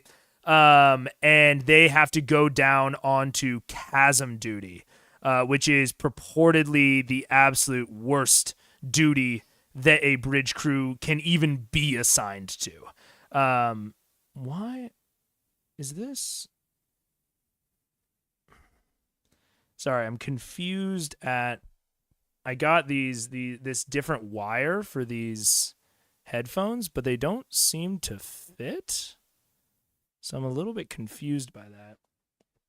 I'll have to check it out after stream. I'll just use the built-in one. The other one's a little bit longer and a little bit higher quality, so that's why I got it, but I'll see later. So yeah, so they go down to so after they find out about the apothecary cartel, they have to go down to chasm duty because Gaz is being a prick. And while they are down there, a lot of things happen. So we get a lot of characterization of why the bridgemen don't like chasm duty. They get fucking strip searched, and it sounds very dehumanizing. And like the chasms are one of the most dangerous places to be if a high storm comes. Like there's just so many reasons that bridgemen wouldn't like this. And so they're all pissy because even though Kaladin tells them, hey, Gaz assigned us, they don't really believe him.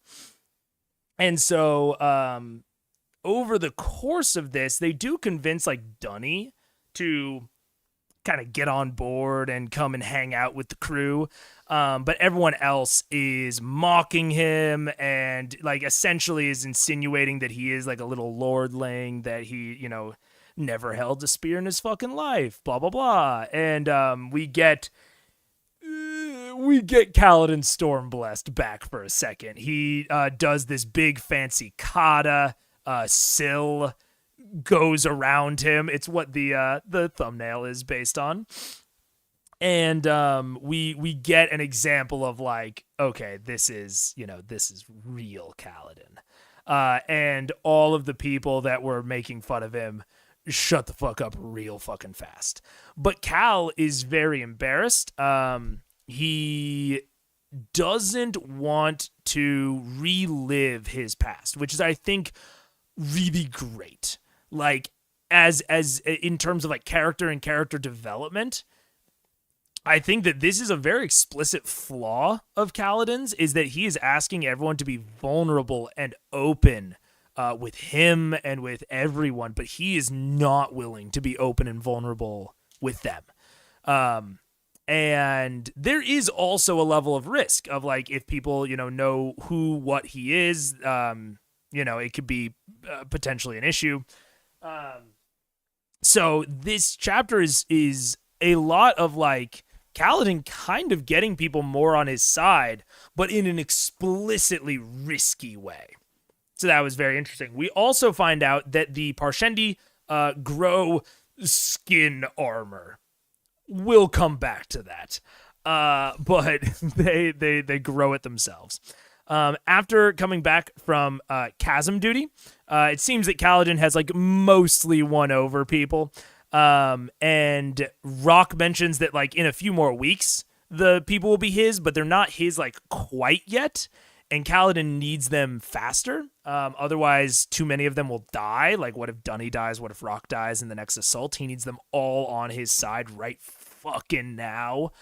And so they make a meal. Hooray! Gaz refuses the meal, but everyone pretty much comes on board after this meal. Kaladin shows them like what their lives could be like if they do survive. And starts to give them like, even though like it describes it, it's all very forced. The songs are forced, the smiles are forced, but like it gives the Bridgemen a glimpse at like their former humanity and gives them something to fight for. And so Bridge 4 is his. Hooray. Last chapter, chapter 28, Adolin. Adolin and then Dalinar. Adolin is watching these demonstrations of these Chol-drawn bridges, and they're kind of debating the general best way to go about using the bridges, how to go about like spanning these issues. And I ultimately think that like Dalinar kept saying like, I don't want to approach Sadeas, I don't want to work with Sadeas. But Dalinar and Adolin have explicitly talked about like, okay, maybe we could use the, Sadeas style bridges to get to like maybe the plateau before the final one. And then we could use the Chol-drawn bridges then. So like, I think that they are all leading up with this like tech that they're researching with like all of this stuff. I think they're getting closer and closer towards Sadeas and Dalinar, or just the Kholins in general, working together. And later, Sadeas kind of shows up and is like, hey, I need to question all your dudes. And Dalinar lets them, but they're all like, no, we would never flip on you. We would never give him the rope to hang you. We're loyal, Dalinar. Makes Dalinar look super fucking guilty. Which is just, that's the shit that happens. And then eventually we kind of get it revealed that Dalinar is considering stepping down. He's considering abdicating in favor of Adolin, but Adolin doesn't know that yet. Next we have Dalinar, which this was a way to end the fucking part, man. So he is just like, he's thinking about things. He's trying to clear his head. He does all of this work. He digs this huge ass latrine, basically just for his workers. And probably doesn't look the best, frankly, optics wise, but it gives him a chance to clear his head. And he generally decides that he's going to abdicate in favor of Adolin. I loved the way that sequence was written. And then eventually, we get the idea, or we get the informed by Navani that there's a span read from Yasna, which is basically texting. And so him and Yasna text for a little bit. And the main thing that I think was important from that is that where are we? Oh yeah, she asks him for recollections of his first meetings with the Parshendi, specifically asking if he saw any shard blades and if they mentioned Voidbringers. Yasna is cagey about what she knows, but reveals that the ancients knew of chasm fiends. They described the chasm fiends as Voidbringers, but Yasna doesn't think that they were actually the Voidbringers. It's just that the ancients knew of chasm fiends and just drew the most scary thing they could think of as a Voidbringer, which was the chasm fiend. And then afterwards, he reveals to Navani that he's indeed going to abdicate. And that's it. That is the part. Whew! Only an hour and a half later. Jesus. Digs the trench with a hammer. Dude, it was so sick. That entire sequence was so dope. But now let's get into my thoughts. Again, only an hour and a half later. So, and I will eventually put these into a World Anvil article so that you guys have access to them afterwards. So yeah, they're looking for Hoid. I think that the Pure Lake is a really interesting biome, and I actually think I wrote this down, and I think it's something kind of not necessarily important, but I think it is something to consider. I think that the Pure Lake is a really good example of biomes not necessarily having to make sense. Like, we already know that the high storms can be predicted with math, so they are caused by some sort of regular natural phenomena. It stands to reason that this same phenomena causes the lake waters to recede. How likely is this? Doesn't fucking matter. As long as it feels like it could happen, that's all you really need for your fantasy biomes. And I think that that's a really good thing to remember as a D&D world builder, is that like your biomes don't need to be like fully fucking realized with math, and I don't know, they don't need to be all that like serious, I guess, to put it one way. Like this whole like the water receding makes enough sense to not need to be more realistic. Like it keeps its verisimilitude, right? I can suspend my disbelief enough. So yeah, that's you should look up the Reed villages in Peru. I watch travel vids. I will look up those. That's very, very interesting. Yeah, Shallan's brother's a fucking creep. Also, the thing that I thought out of I2 is that he says that Shallan's oldest brother is dead, but Shallan thought he was missing, even in his her internal monologue.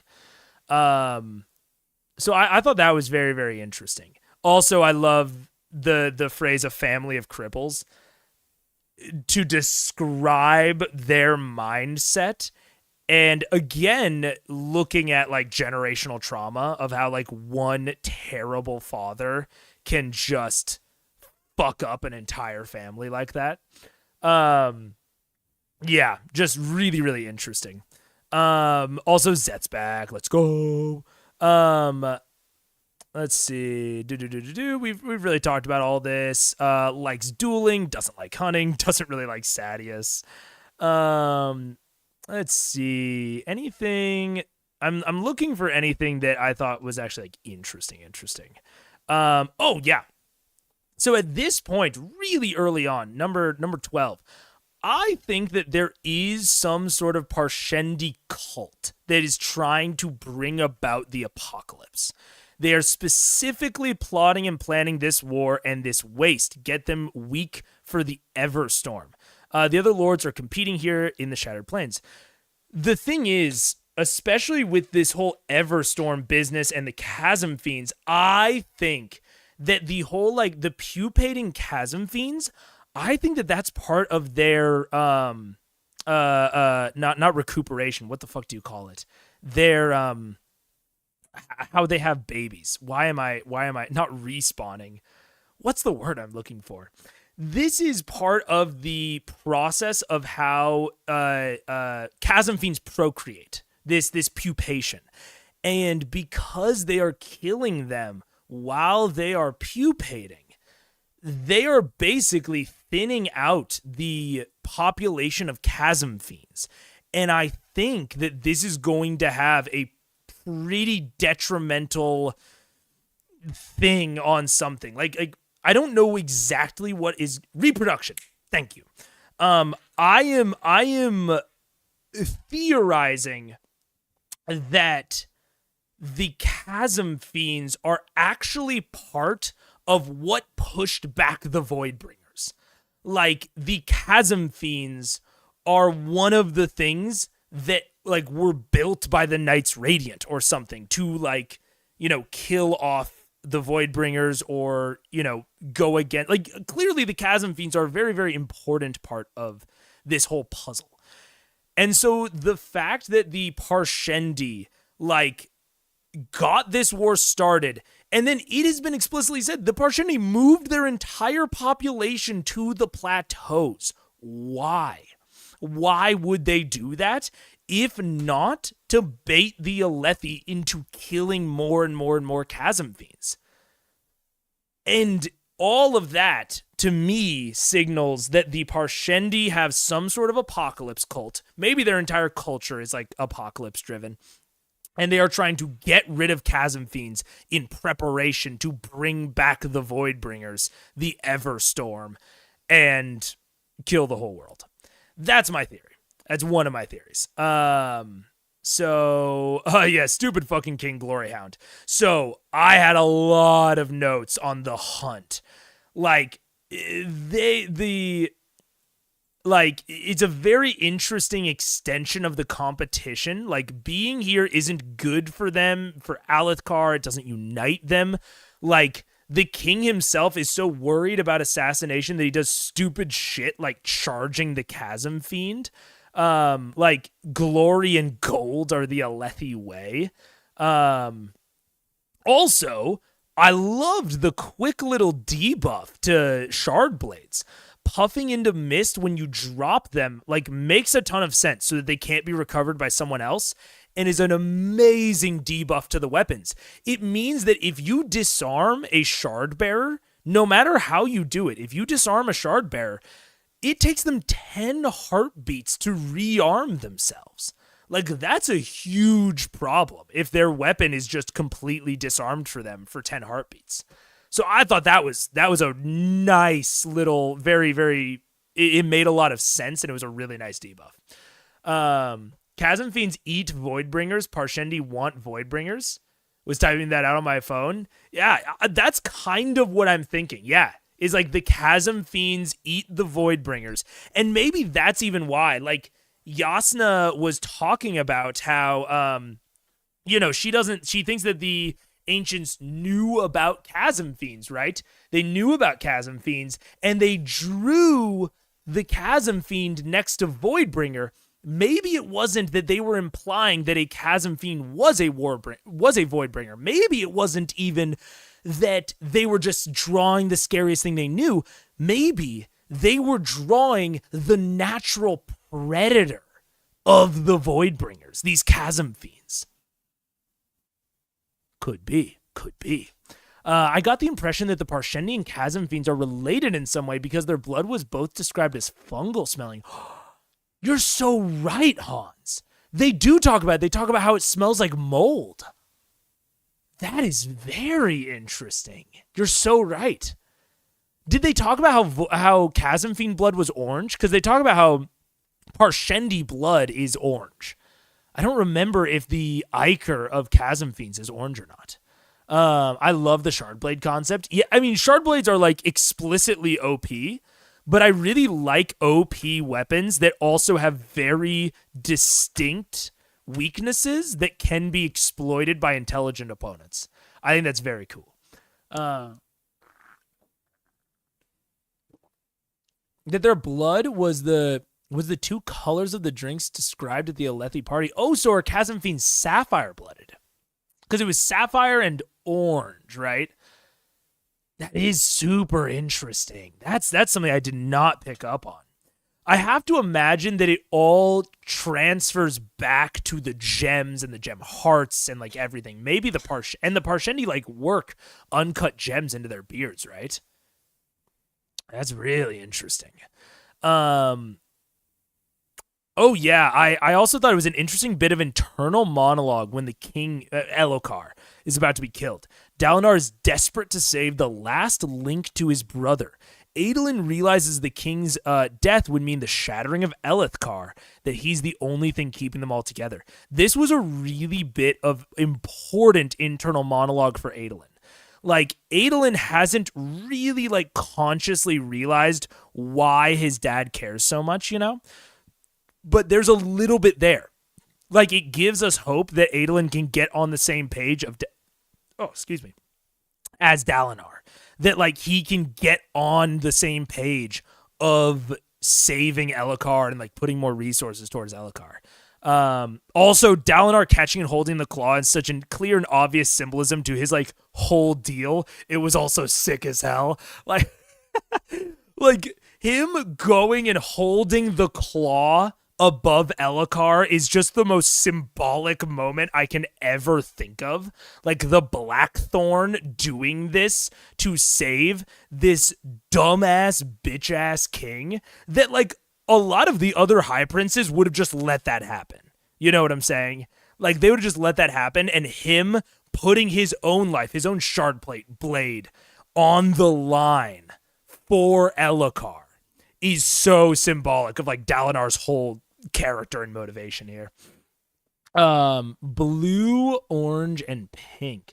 I believe the Chasm Fiend blood was magenta. Interesting. The magenta drink was the most intoxicating, and most people drank that color. Interesting. The blue drink is the least intoxicating. That's why Dalinar made the boys drink it. Right. Very, very interesting. Yeah, that's very interesting. Both Dalinar and Adolin have been able to see glory sprint around the king at different moments, and they're both POV characters. I'm actually dropping this theory. It's possible we only know what they see because we are in their heads and people just don't talk about them otherwise, or maybe there's something else going on. I thought about this in chapter 1, that there was, like, maybe the POV characters could see more Spren than the average person, but I think that that's... I think that that's a nothing line of thought. I don't think that that's actually a plot thread. The more that we got into this chapter, the more I realized, I was like, I think that that's just me looking into something that's not real. Yeah. Yay, back to... I literally put yay, back to Kaladin. I will note that that is a good thing to note. I felt excited to get back to Kaladin. I think that that was actually a really good time to introduce new POV characters, because I will, honestly, be willing to slog through stuff I don't know because I know that Kaladin is coming up. It's sort of like when they tried to introduce Shallan, but I hadn't formed enough attachment with Kaladin yet. I was so excited to get back to Kaladin. It's also good that he failed the first time. Okay, and they actually really started to go into the economy. Thank God. They started to draw, like, direct comparisons. The lowest denomination, a diamond chip, can buy a loaf of bread. So the lowest denomination, a penny or a dollar. You know, let's just think about it in terms of, like, you know, bills. Let's not even talk about coins, right? A dollar can buy a loaf of bread. Boom, I can anchor that in my mind. A loaf of bread that can feed a man. And the marks are worth 5 chips. Let's go. I'm into it. A mark is a $5 bill, a chip is a $1 bill. I don't want to get into how the different gemstones affect things, but it's a 1 to 5 relationship. Cool. I thought about the Spren vision more until Rock 2. Yeah, because like Rock has like actual Spren vision, and so it would then feel weird for the POV characters to have different Spren vision. So yeah, I think that's just a nothing plot line or thread in my head. I also like the bribing with Gaz, so I wanted to talk more about this. It could have felt a bit contrived if Gaz just like started helping or got intimidated, or even if Kaladin bribed him out of nowhere, but it was foreshadowed how greedy and money obsessed Gaz was because he was out in the storm infusing spheres. It is a really, really small but really nice bit of foreshadowing to why the bribe works. Because bribing doesn't work on everyone. And if it does, that's stupid. But we have established why a bribe would work on Gaz. So I thought that was incredible. It was a really finessed bit of storytelling that I thought was really smart and really nice. And I really love it to like takeaway of if your party is planning a heist or if they are in like a political intrigue thing, to try and work in little small things like that of like Gaz infusing the spheres or something like that to show that someone cares enough about money. Like make that part of their character, because then that opens up the possibility of a bribe. So I love that. I'm also we talked about this already. I really like the progression of Kaladin winning over the others in the crew. I think it feels good. Very much a lead by example sort of beat, which is exactly what he expressed in a way when he said that rank doesn't give you authority. So I thought that was really nice.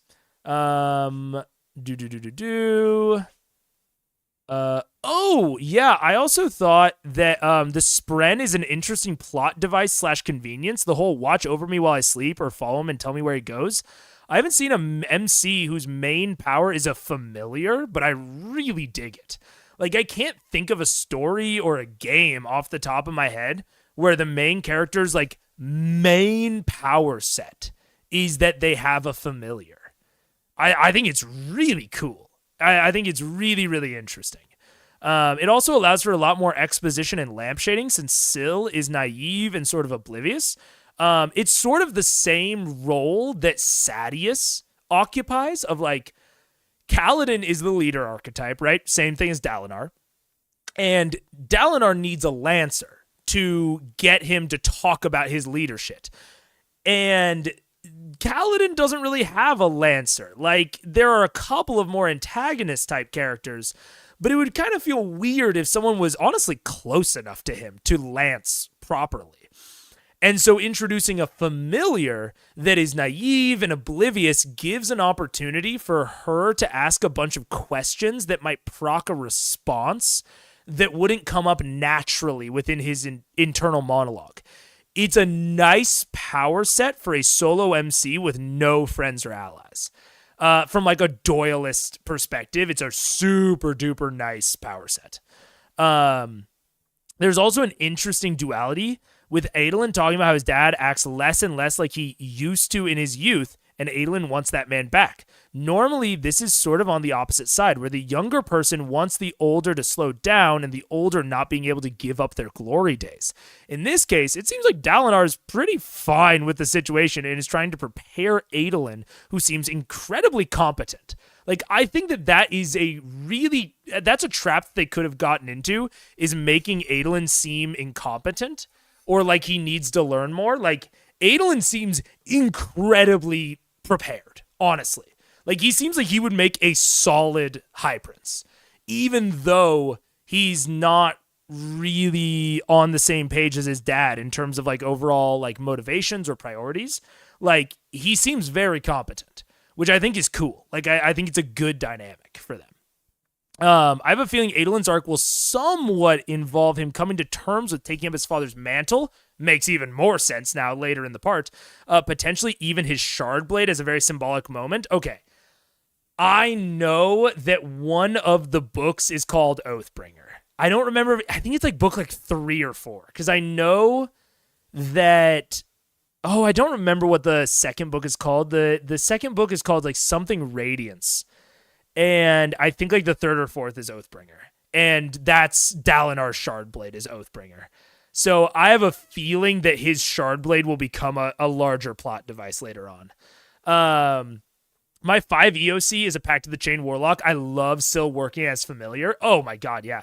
I mean, Pact of the Chain Warlock, I think, is the boon that has the most narrative potential easily within the 3. I do think that Pact of the Blade has a lot, and I think that Pact of the Tome can have a lot. I think that Pact of the Tome just works better for warlocks that are more into the like seeking knowledge, like eldritch knowledge type of beat. But I think that like the Pact of the Blade can work for even more types of warlocks, and I think that Pact of the Chain can work for every type of warlock. I think every warlock can make a great Pact of the Chain, narratively. Words of Radiance. There we go. Words of Radiance, which I've heard is the best sequel to any book ever. That is the review of Words of Radiance that I've heard, which is exciting. Also, with them talking about going to fetch the bridge crew. Yes, this is what I was talking about. This was the sort of tie and the sort of anchor I felt like Shallan's chapters needed. I don't think we need to encounter Kaladin at all in the following segments, but it's a small tie to the section's ground. To his sections grounds us a little within this chapter. Although, knowing his crew is on bridge duty, I think we will likely encounter him. Oh, we talked about Dalinar's wife. Unique Spren coming out of the Great Shells. Very interesting. Very interesting that they don't just know all the types of Spren. There are like different Spren types. And there are unique ones that they don't know like what to call them coming out of the Great Shells. Super interesting. Oathbringer is third. Oathbringer is third. There we go. So the whole deal right now is a race for the gem hearts. Dude, okay, big read right now. I think that Dalinar is going to abdicate, but still be a main character throughout the rest of this book. I think over the course of the Words of Radiance, Dalinar will basically become a new Knights Radiant. Like he will like found the new Knights Radiant in the modern era, and he will like forsake modern Alethkar, and maybe him and Adolin even beef off, and Adolin it actually ends up killing his father at the end of Words of Radiance. I think that at the end of Words of Radiance, Adolin kills Dalinar as the head of the new Knights Radiant, and he takes up Oathbringer. And Adolin gives his current Shardblade to Renarin, and he takes on Oathbringer. But when Adolin takes on Oathbringer, he starts having the visions. That's my massive, like, 3 books ahead read of this whole thing. I think that Adolin will start having the visions from the Almighty in book 3, Oathbringer, and we will learn that Oathbringer is special. Maybe it was the Shardblade passed down, potentially even from the Heralds originally. Like, it seems like a normal Shardblade, but it's one of like the former like unique Shardblades from the Heralds, and it's actually been passed down from the heads of the Knights Radiant. Like, passed down. And then Adolin's course over the course of Oathbringer will be eschewing his dad's, like coming to terms with like what he did and whatever. Big read. We'll see. So the whole deal, let's see. Yeah. Okay. So this is all about like the competition, Let's talk about this. The Parshendi moved their entire population to the Shattered Plains. They prepared for the siege. They took credit for the murder, but wouldn't explain.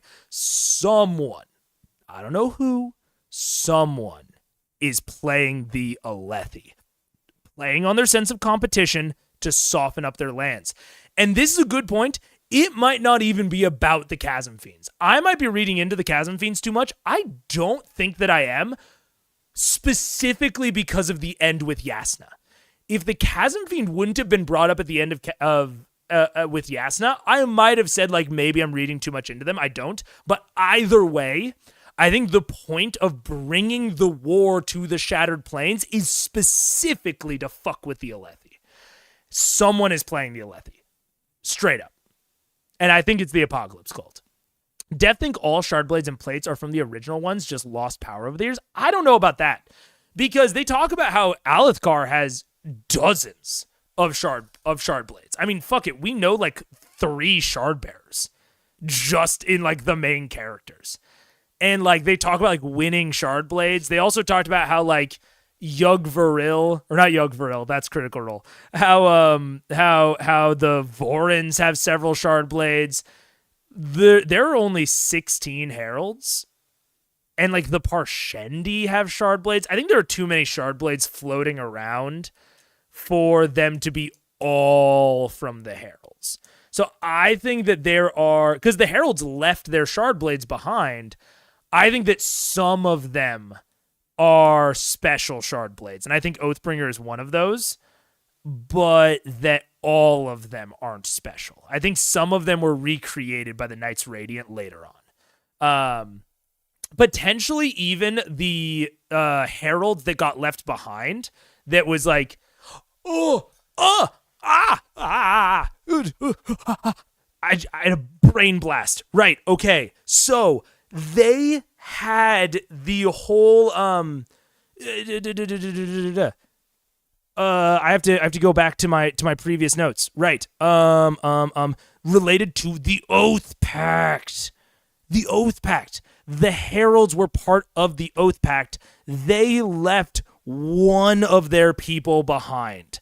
The one that they left behind, Tolinol, also called Taln, something like that. I think that Oathbringer is Tolinol's Shardblade. That's my theory. And I actually, okay, big brain blast read. I think all of the other Shardblades were split. So I think that the Shardblades in current existence right now are all splits of the Shardblades. Because the interesting thing about the Shards in general is that they are explicitly pieces and can be subdivided. So we know that, and the fact that they're called Shardblades, if you don't have the context of Mistborn Part 2, it might not ring that hard in your head. But the gods of the Cosmere, there are, I believe, 16 gods of the Cosmere.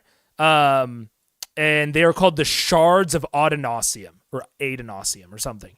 And so they each took a sliver of a shard of Adonosium's power. Shards can be shattered.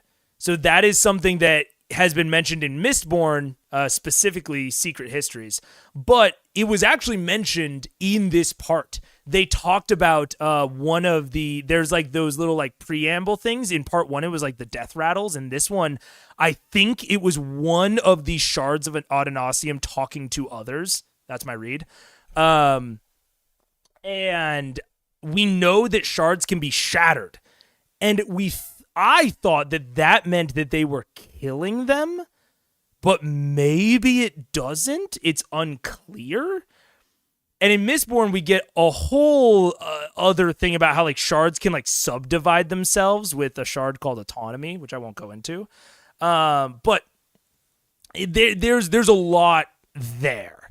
Kind of a fractal thing. Yeah. So my theory is that the original shard blades, all of them, were all subdivided. So I'm thinking 15 of the 16, the 15 that were left by the other heralds.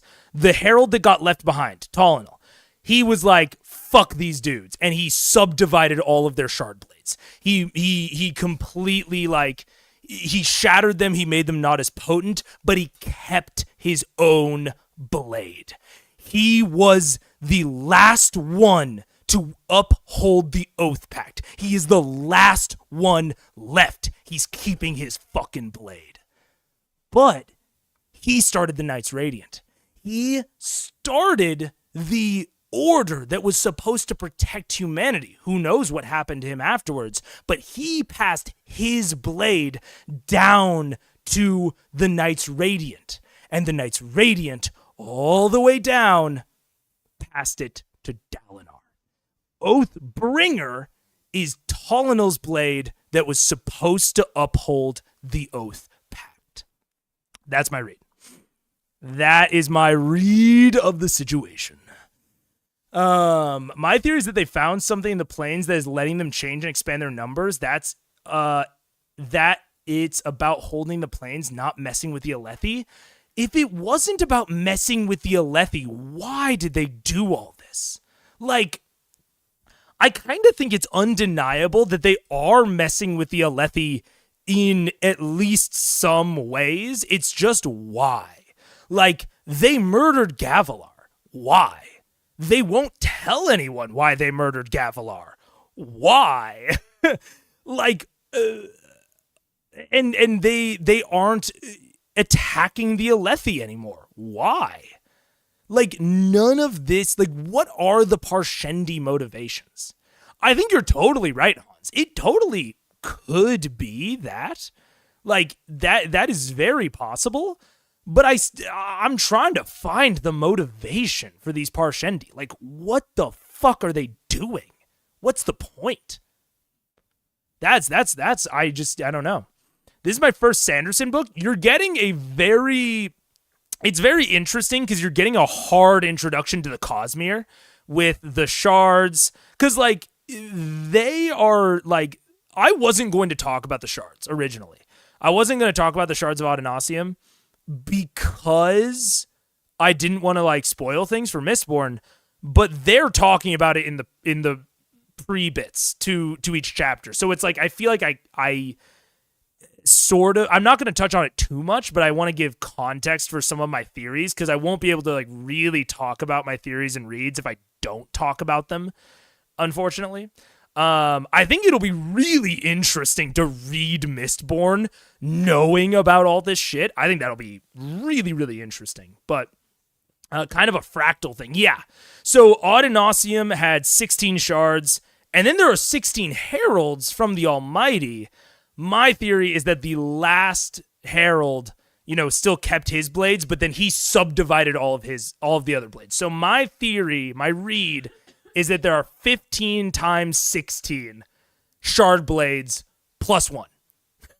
So 15 times 16 plus 1. That plus 1 is Oathbringer, which is Dalinar's blade.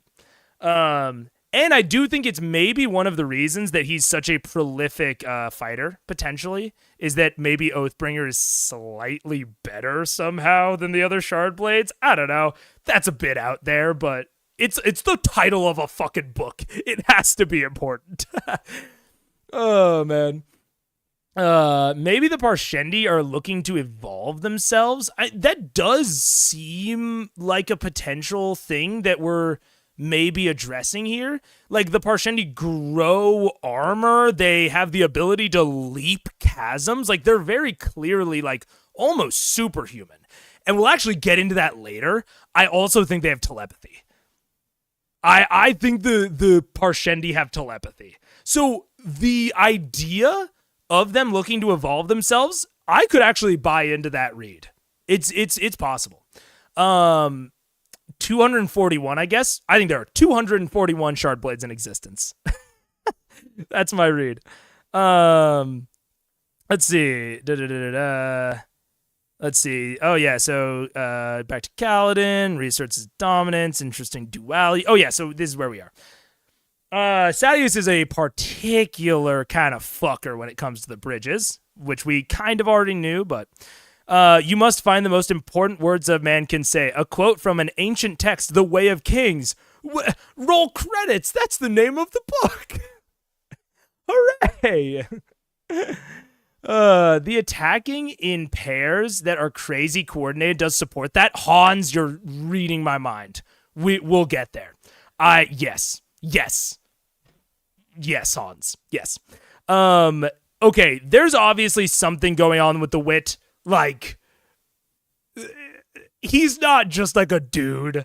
They've given how odd he is way too much screen time for it to be like, yeah, he's witty, he's cool, whatever. I love the paranoia as a plot thread. It's a really nice example of how, trauma can affect you even if it's dissonant with other aspects of your personality. I really like how almost all plot threads with Dalinar, etc. reinforce one of the central themes of the feudal machinations bullshit. It's really nice. It helps characterize the entire scene and reinforce when something is standard or when something is out of place. Soulcasters are the main force of taxation. Super interesting. The de facto power that the king has over the high princes. Very interesting and characterizes the Soulcasters as very rare, which I hadn't thought that they were before now, but very interesting. I like Sadeas and Dalinar's relationship. I think that this leader-lancer relationship is actually kind of rare, or at least it's rare for it to be done this well, I think. Great dramatic irony. Oh, dude, I thought this was amazing. I want to take an entire second. I'm going to read chat, and then I want to take a second for this. Wit reminds me of a BG1 character named Lord Foreshadow. Yeah, a bit. I can see that. Okay. This is incredible. It doesn't matter, but it's so good. Them assuming that Gavilar could write, even though we know that Szeth wrote the words. The casual distinction between the culture, as Szeth made no mention of it being strange that he could write. I thought this was incredible. I thought this was one of the best dramatic irony pieces that I have seen in a book recently. And maybe I'm, overhyping it, but when I read that, I was like, wow.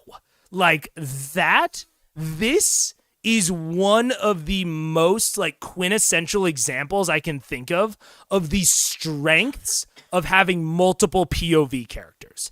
There are a lot of weaknesses to having multiple POV characters. It's confusing. It's hard to track. It can be difficult to narrate things that some people know that other people don't. And I'll get to that because I think that Sanderson fell into that weakness. But this little bit reinforces one of the core strengths of multiple POV characters, which is that you just have a plethora of dramatic irony. Very interesting dramatic irony if you write it correctly. So I just fucking loved it. And it wasn't just, interesting dramatic irony. It was a casual distinction between the culture. It helped us more reinforce the culture of Alethkar versus the culture of Shinobar. Loved it. This was talking about it's all about a girl. And I actually talked about this a lot about Cal's depression. Talked about a lot of this. Oh yeah, really casual mirroring there, which I thought was really nicely done.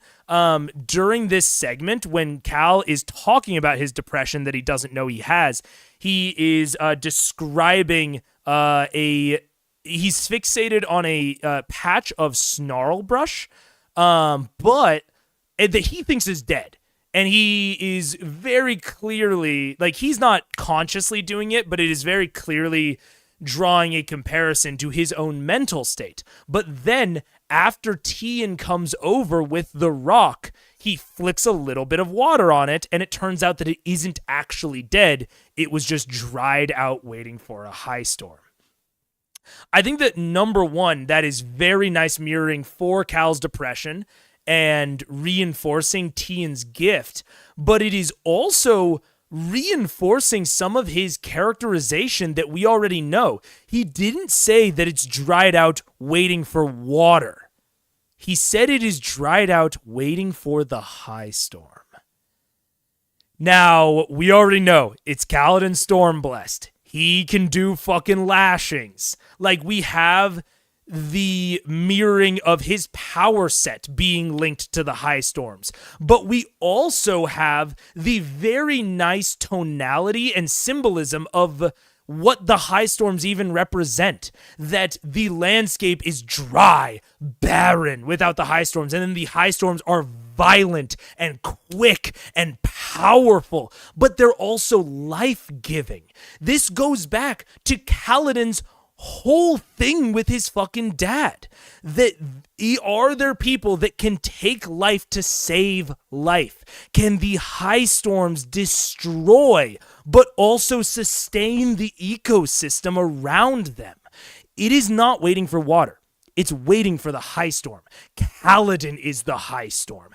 Kaladin needs these grand, powerful ambitions. He does not do things in small ways. He does things in huge, big, bounding leaps. He is Kaladin storm-blessed. Like, it is very casual. It is so small, but it is... I thought it was very what do you even want to call it? Expertly done. I thought it was a great symbolic sequence. I thought it was really interesting, not just that men can't usually write, but that women don't fight in Alethkar either. So they would assume the killer couldn't write either. Yes. That's exactly Hans, I didn't even think of that. That you're totally right. They know that the assassin in white was a fighter, so they assume, because of their culture, that it was male, so they don't even stop to consider that it could have been the killer that wrote those words. You're so fucking right. God, what a great bit of irony.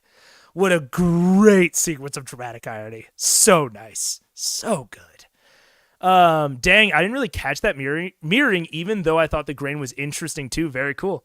And I mean, that is one of the things with symbolism. I really, really want to do a whole stream about symbolism, because even if you don't explicitly call it out, I think it can be so good for your book.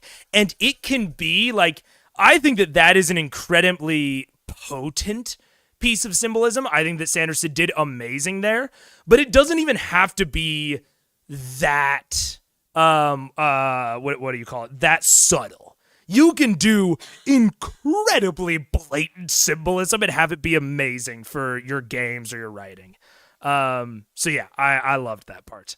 Also, there's a little tiny thing that I thought was just good in terms of like Doyleist and Watsonian writing, of the fact that he goes by Cal when he's younger, but then changes to Kaladin later.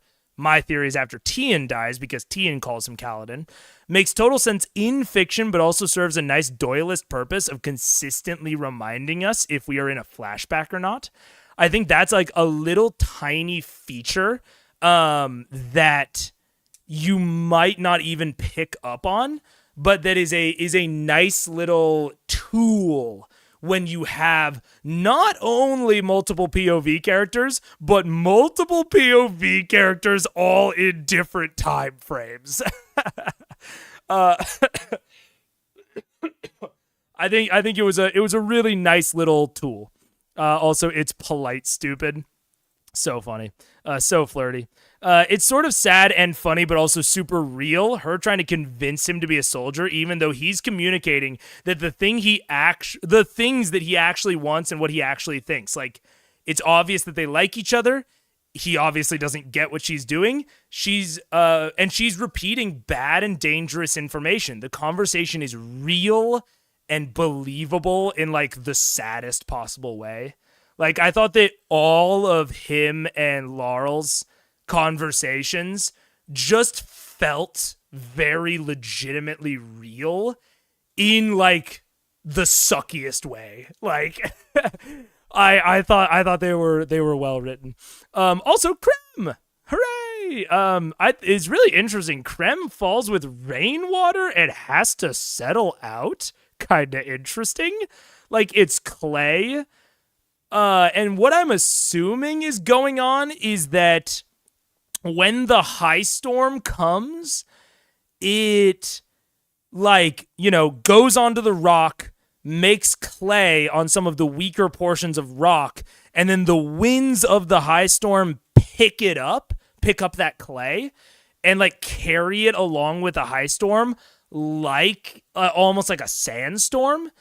That's my theory on like how Krem like even gets into the rain in the first place. Very interesting. Very, very. Again, this is kind of like the Pure Lake stuff of like, it just has to make enough sense for you to not be actively questioning it, which I think this does. So it's interesting. Yeah, that convo felt more real than most to me. Yeah, I think it is a good example of how to write character dialogue, especially for like young, naive people. Again, it's like the most sad, shitty way of like how real it was. It's like, like she doesn't know what she's doing. He doesn't understand what's going on. They're like trying to communicate, but like fundamentally misunderstanding each other. Like it's just so real. It sucked. Oh yeah, there was one thing that I was kind of like, it kind of tipped me off a little bit. The Cal scratching his head thing. He scratches his head a lot. Young Cal scratches his head so much, and like it's good for characters to have distinctive tics, but this one just felt too common. Unless he has like a tumor. Like I don't know. He was just scratching his head in like every other sentence. And I was like, okay, like I don't know. It was like weird filler. Also, I liked the quote, men didn't become heroes by walking away. Again, real and kind of sad. This entire chapter just felt very real. Also, the fucking apothecaries offering roofies. Oh my god, ew, gross. Real, but ew. All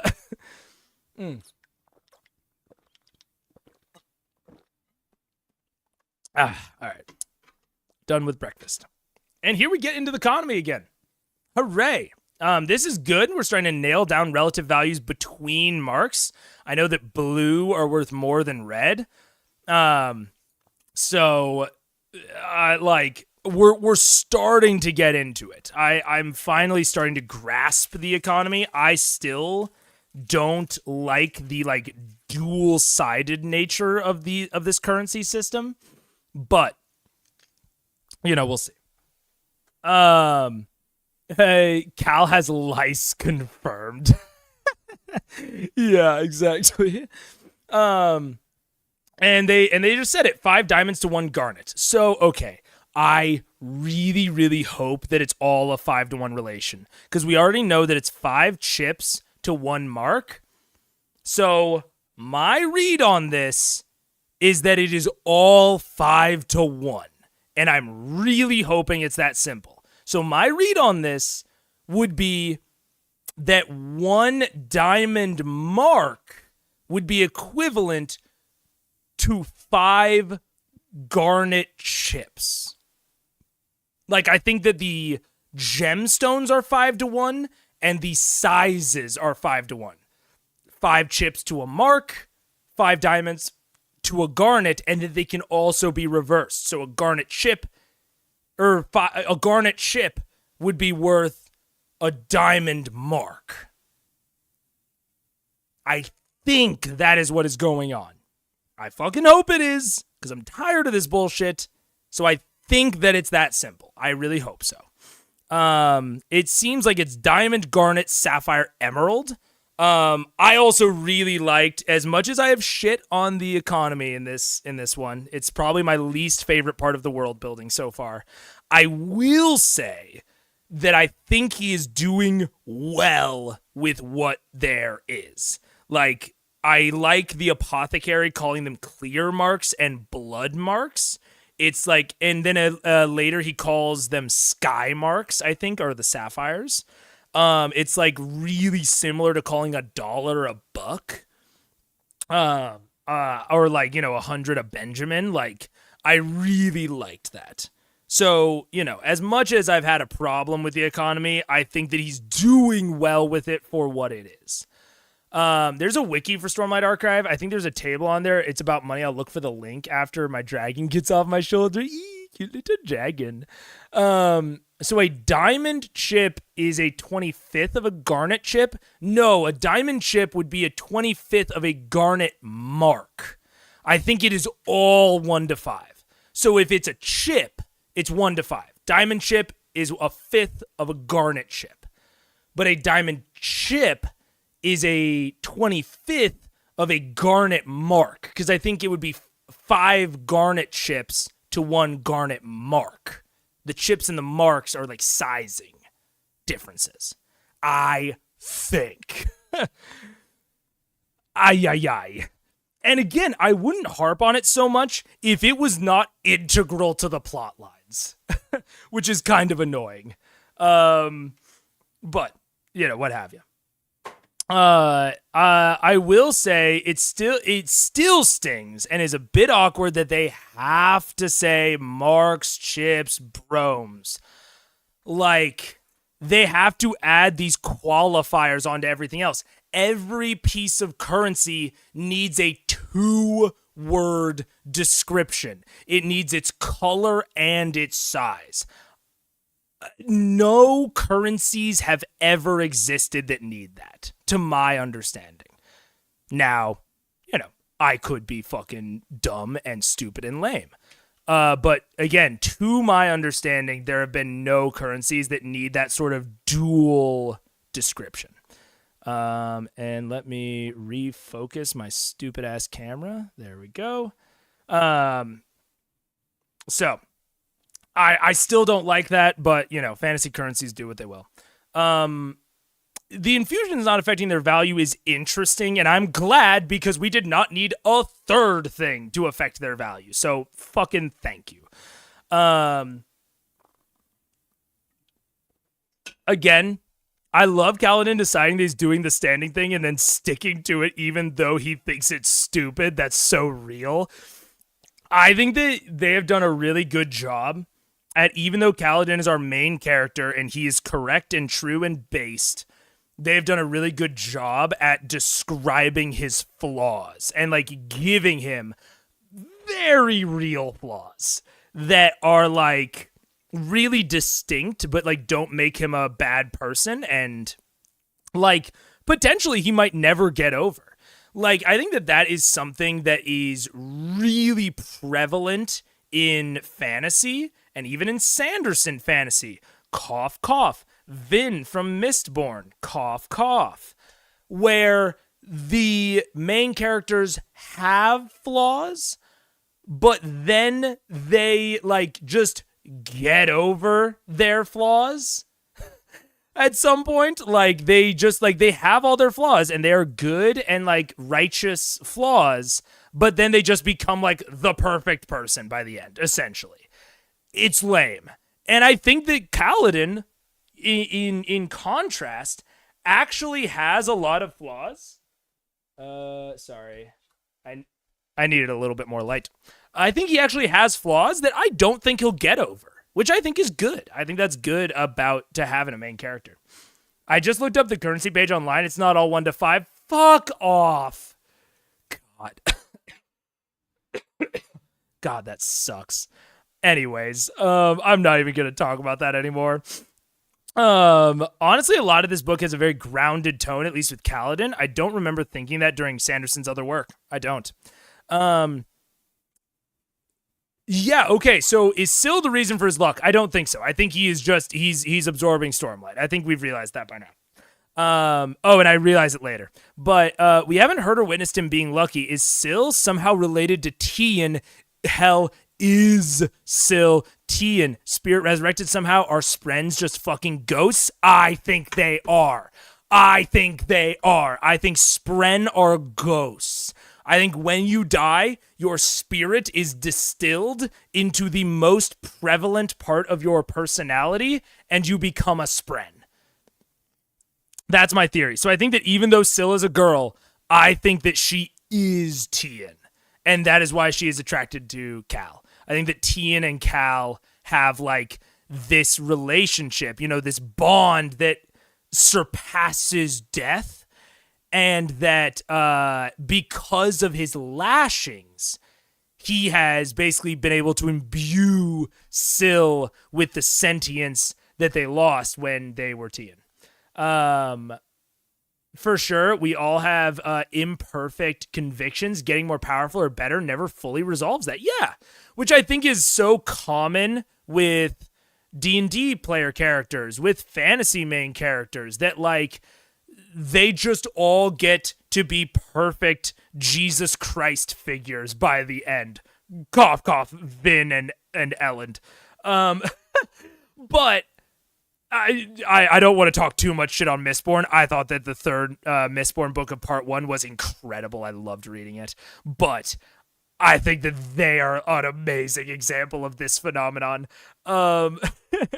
But I think that I can see a lot of flaws within Kaladin that I don't anticipate being resolved by the end, which I think is dope. I think is really cool. I definitely think that Spren were reincarnations at first. Now I'm wondering if people who can wield Stormlight can carry personalities with them and impress them on Spren. Ooh, that's possible. So maybe the Spren that... Oh! Okay, guys, I have a confession. I read forward slightly. I read forward a little bit because it was 3 weeks and I was so sick and I had nothing else to do. So I read, I think, 2 of the interludes. I didn't read the Zeth interlude because I was like, okay, this is like real plot shit and it might like really inform my opinion of what happened before. So I think the 3rd interlude is Zeth and I did not read his, but I read the other 2 after this part.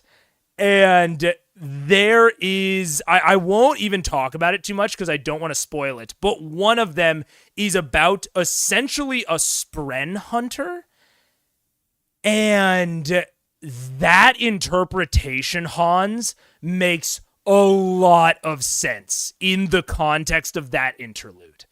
You'll have to read that interlude and tell me, you know, if that reinforces, but there is specifically the end of that interlude. I think you're so right. I think you're incredibly correct. So Syl is not Tian.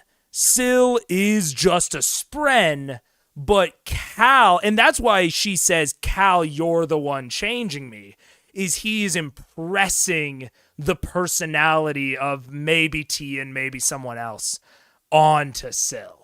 Ooh, I think that's a good theory. Yeah, it's a good interlude. I think the next 2 interludes are both really good. I'm really excited for part 3. So yeah, anyways, I say all that because she zipped on ahead of him. Yeah, no. It's definitely he's using lashings or he's using Stormlight from the spheres. The spheres weren't actually duds, and every time he talks about getting a jolt of energy was him absorbing Stormlight. My theory, and actually going with what you're saying, Hans, I think maybe the personality thing could even just be like a byproduct of everything else. I think that one of the lashings he's using is that he's not infusing himself with Stormlight. I think in the bridge rush scene, he infused Syl with Stormlight. So Syl became more of a powerful Spren, and there's a byproduct of that, of her gaining a personality. I also think that she is gaining a personality from Kaladin, but that it is a byproduct of her being infused with Stormlight.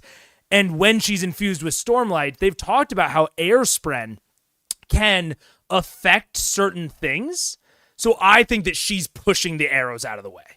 So he infused her with Stormlight, she gets stronger, and she gets a little windshield for him, which would go back to the very first chapter that we ever see Kaladin in, when he is like 1v7ing those people, and the POV character talks about how he sees the wind whipping around Kaladin.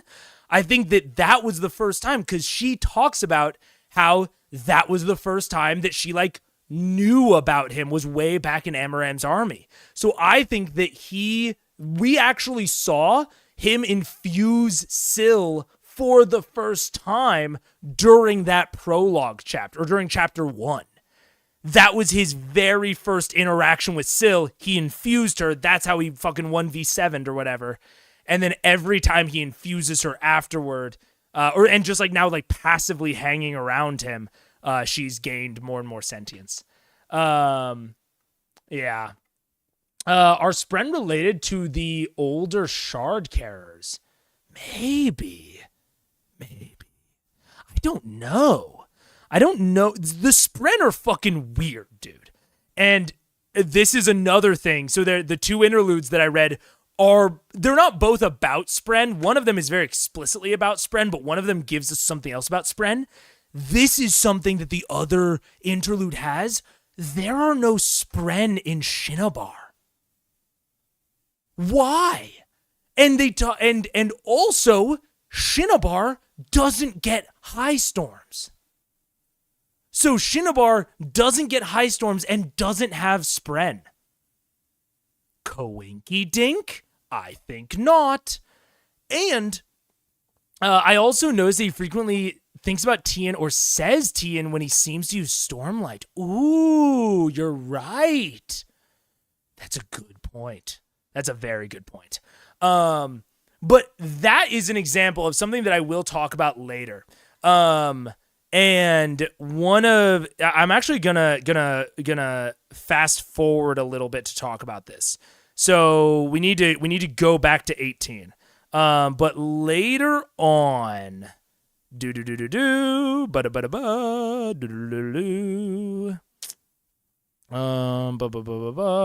right here, last chapter. Something that does feel the tiniest bit contrived is the way that characters internally monologue about information that has just been revealed. Like, none of the characters ever mention Parshendi skin armor until Kaladin and crew found the Parshendi down in the chasm. And then the very next chapter, Adolin just like casually mentions it in his internal monologue while waxing philosophic about the nature of the war. This also happens like pretty often with information about the planes and the Parshendi, where things that probably would have come up in Dalinar and Adolin's internal monologues just don't until Kaladin learns about them. And they are almost immediately narrated afterwards as part of Dalinar or Adolin's inner monologues. It's like not super glaring, but it definitely, to me, feels very contrived. It just doesn't need to be mentioned until it's relevant again. Like, I have a feeling, and I wrote this down, I have a feeling it's a rule of threes thing. There's the setup of the armor, of Kaladin learning about it, the reminder in the monologue, and then there's going to be some payoff later to it. But I think it's a really incredibly lazy way of doing the reminder. I have a video that I want to play, but I actually don't think I'll be able to play it on screen. So I'm going to send it as homework. There's a channel called Folding Ideas. It's incredible if you haven't seen it. And he has a bit about Suicide Squad, or he has a video about Suicide Squad, and there's a small segment in there about the rule of threes that I'm going to send afterwards for homework. But I really think that, so in the interlude where we learn that Spren don't exist in Shinobar, that is probably something that most of the main characters know. But that is never something that has been narrated. You know where we have heard it is when Szeth talks about how Spren are weird in the very first like prologue chapter. He talks about how like Spren are weird and how he's like not super like comfortable with them, or he thinks they're odd. That is like obviously implicit information that that Spren don't exist within Shinobar, but it's never been brought up because it was never relevant. And so that is the one thing that does bug me, and it's a pretty persistent problem throughout this part, is that it is really common for Dalinar and Adolin to narrate things that they either shouldn't be narrating right now or if they were going to narrate it right now, they should have been narrating about it in the past. And this is one of the struggles of having multiple main characters that I was talking about when I was talking about the dramatic irony, is you have to be really careful about balancing what they know. Because obviously, Sanderson, the Doyleist reason, he doesn't want us to know about the Parshendi armor until later on. He doesn't want us to know until chapter 27. But the other people do know about it, so he has to just have them not talk about it until it comes up within its appropriate Doyleist place. But then, if they're just not talking about it, they should just continue not to talk about it until there's a moment where it makes sense to talk about it, like in this interlude. In the interlude, it's not characters we've met before, kind of like the Pure Lake dude, and they're going to Shinobar, and they are talking about how weird Shinobar is and about how it doesn't have Spren.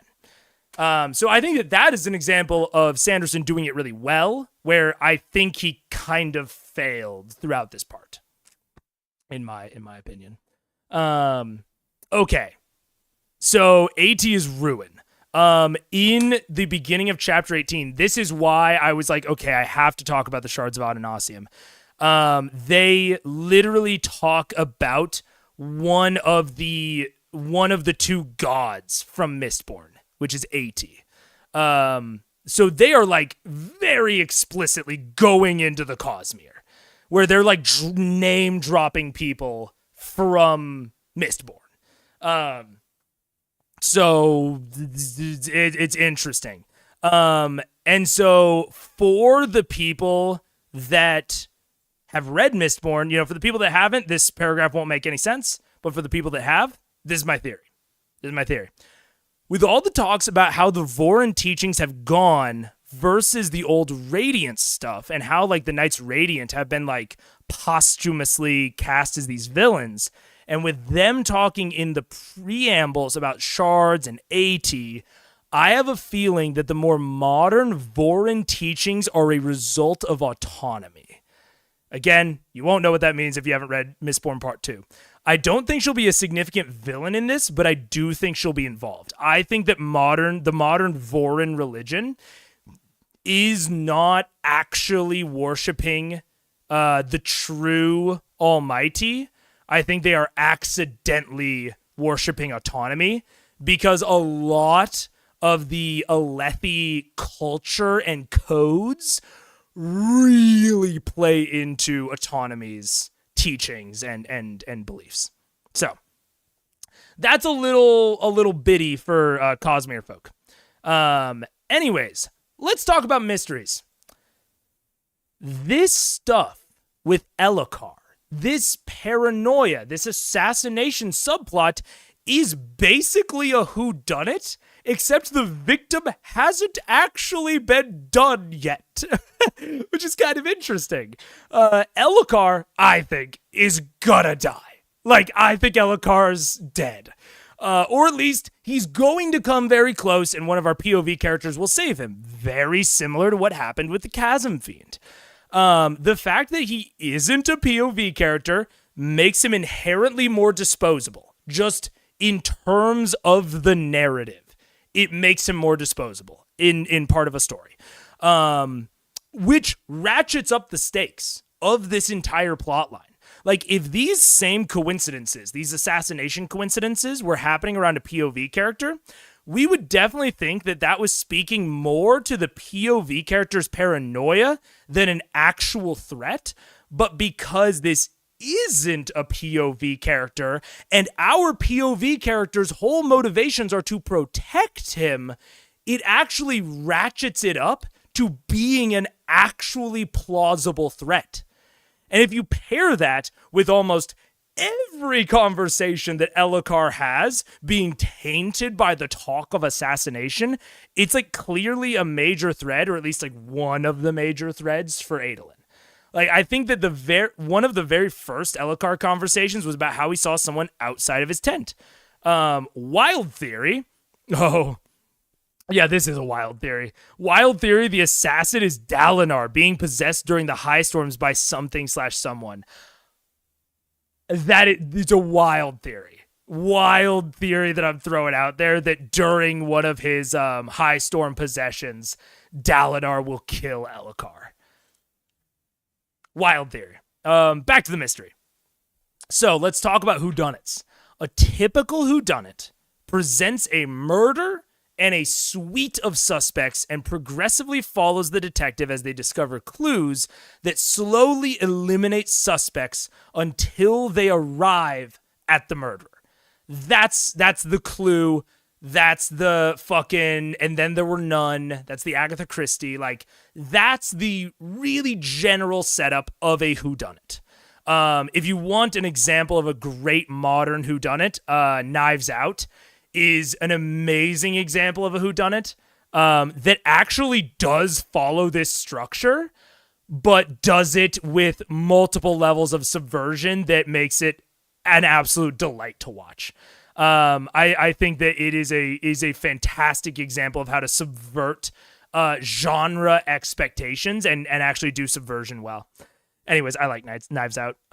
This whodunit, though, is interesting because the Who hasn't actually done it yet. So the mystery is even harder for the detectives. There's no concrete situation to examine. It makes us question everything. Was that part of it, or was it not? The saddle is a perfect example where it could have been purposefully cut, but a benign explanation is also provided. So, like, we are in a whodunit. We're trying to solve the mystery. And, like, we are not even sure what the actual clues to the mystery are. Very interesting. Which was first, Mistborn or Stormlight? Mistborn was. I believe it was Mistborn Era 1, then Stormlight 1, then Stormlight 2, and then Mistborn Era 2, I think. The Stormlights also could have come out mid-Mistborn Era 2. But basically, Stormlight Archives and Mistborn Era 2 are where they really start expanding on the Cosmere. There's a lot of hints towards the nature of the Cosmere in Mistborn Era 1, but it is much more contained. It is much, much more, like, tight around the story on, like, this singular planet. There's not as much space Cosmere shit going on. This is a really, really nice background plot for Dalinar and Adolin because it puts the audience right into the paranoid feudal fuckery mindset. The audience is getting more and more paranoid, which gets them in line with the POV characters' general attitudes and ways of thinking in their culture. Like, I think that this particular style of doing a whodunit is really good for getting us in the right mindset of, like, these characters, where we're questioning everything. Everything's a plot. Everything could be part of this political machinations. I think it's a really, really good background plot for that. I also like this, like, gallivanting as one of Adolin's flaws for more reasons than one. It provides a nice Watsonian reason for a ton of Doyleist opportunities for spying, subterfuge, and sabotage. Any of these women could be playing him for a fool. And I actually think we see that in Chapter 28. In Chapter 28, the person who writes out the span read, what are they called? The scribe, is one of Adolin's newest debutantes. And it's literally like her second day in camp. And she is scribing messages for one of the high princes. Like, are you joking me, Adolin? I think that this is a really nice flaw because it makes sense. It kind of anchors him as this younger, maybe more naive boy, but also provides a great opportunity to introduce spies and subterfuge people. Yeah, the mystery adds a lot of investment to the politics. Exactly, Hans. That's a great way to put it. It would be so easy for us to just not care about the politics, but the mystery really anchors it for us. Like, we are trying to decipher the politics because it's very concrete.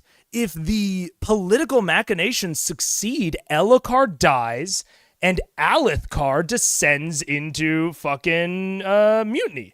Like it blows up.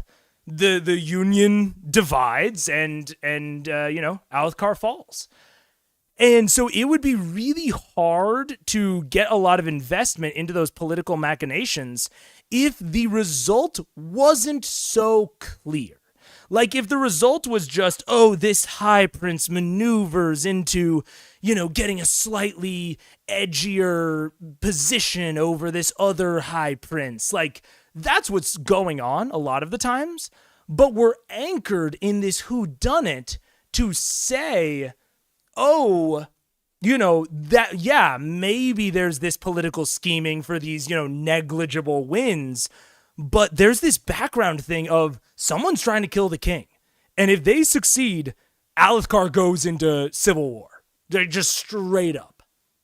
So I totally agree. It's an amazing way to anchor the political fuckery, feudal mindset. It's awesome. Isn't she an officer's daughter? Yeah, she's apparently. She's an officer's daughter from back home. And she just got here. But, I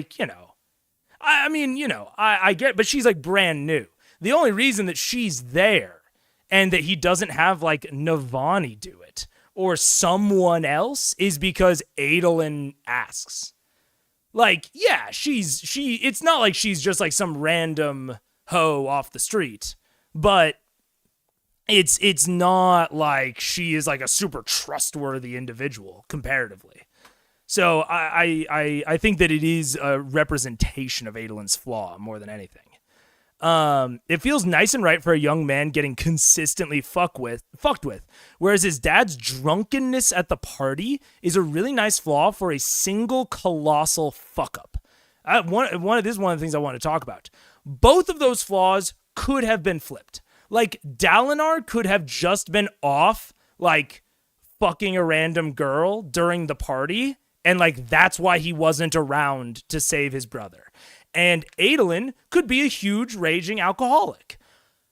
But I think they would both feel more contrived. I think they would both feel much more weird and that they work much better in the ways that they are actually presented. I think that the gallivanting feels better in the moment as a flaw that we actually have to, watch. Right? It would be harder to watch Adolin be a raging alcoholic. It would just it would be harder to really invest in him as a character. But the gallivanting is much more it is a flaw, and it very much solidifies him as a little bit of a noble fuckboy. But it is way easier to acknowledge and to watch. It's a less damning flaw than if he was just a huge alcoholic. I also really like that our younger POV character, the one that will probably be with for longer, is essentially portrayed as the rube in all of these situations. He doesn't believe Elhokar at first, and he is being slowly convinced. It's a much better place to start a character that will be with for longer, and it gives them more room to grow. Also, I wanted to note, when we talk to one of Adolin's girls, she's trying to convince Adolin to convince his dad to break the codes. It seems small, but I don't know. It's she's actively undermining Adolin's opinion of his father. I don't know. Very interesting religious history for how it mirrors modern day Judeo-Christianity. The idea of the priest conspiring and controlling the masses, especially when Sanderson is Mormon. It's bold. It's I don't have a problem with it. It's just a bold plot line for a Mormon to write. Hey, I'm good with it. I'm down. I was just like, oh shit, Sanderson, like go off. Okay. So also I think Dalinar's visions are related to the death rattles. So the death rattles from part 1, those are all like people in their like last moments. And it seems as if they are being collected, I think, by the Ardents. And I think that those are the Stormlight archives, quote unquote. And I think that Dalinar's visions are giving him like a window into the same thing. Like he is getting a look at people in their last moments. In the vision, he saved the guy. The guy survived, the woman the woman survived, but when he came into the guy's body, the guy was just hiding in the barn and probably was going to die. I don't think the Knights Radiant were going to show up and save him. So I think it's very interesting. I think that guy would have been a death rattle and probably still was. I don't think that this is time travel. Like, I think that Dalinar is just being put into a memory. And so I don't think it actually has an effect on the past. But I think that they're tapping into the same thing. That's my theory. It's both interesting and not that the visions affect his state of mind. Like, yes, they're inherently affecting his state of mind, but it also feels like he's puppeting these people, like their bodies shouldn't affect his mind.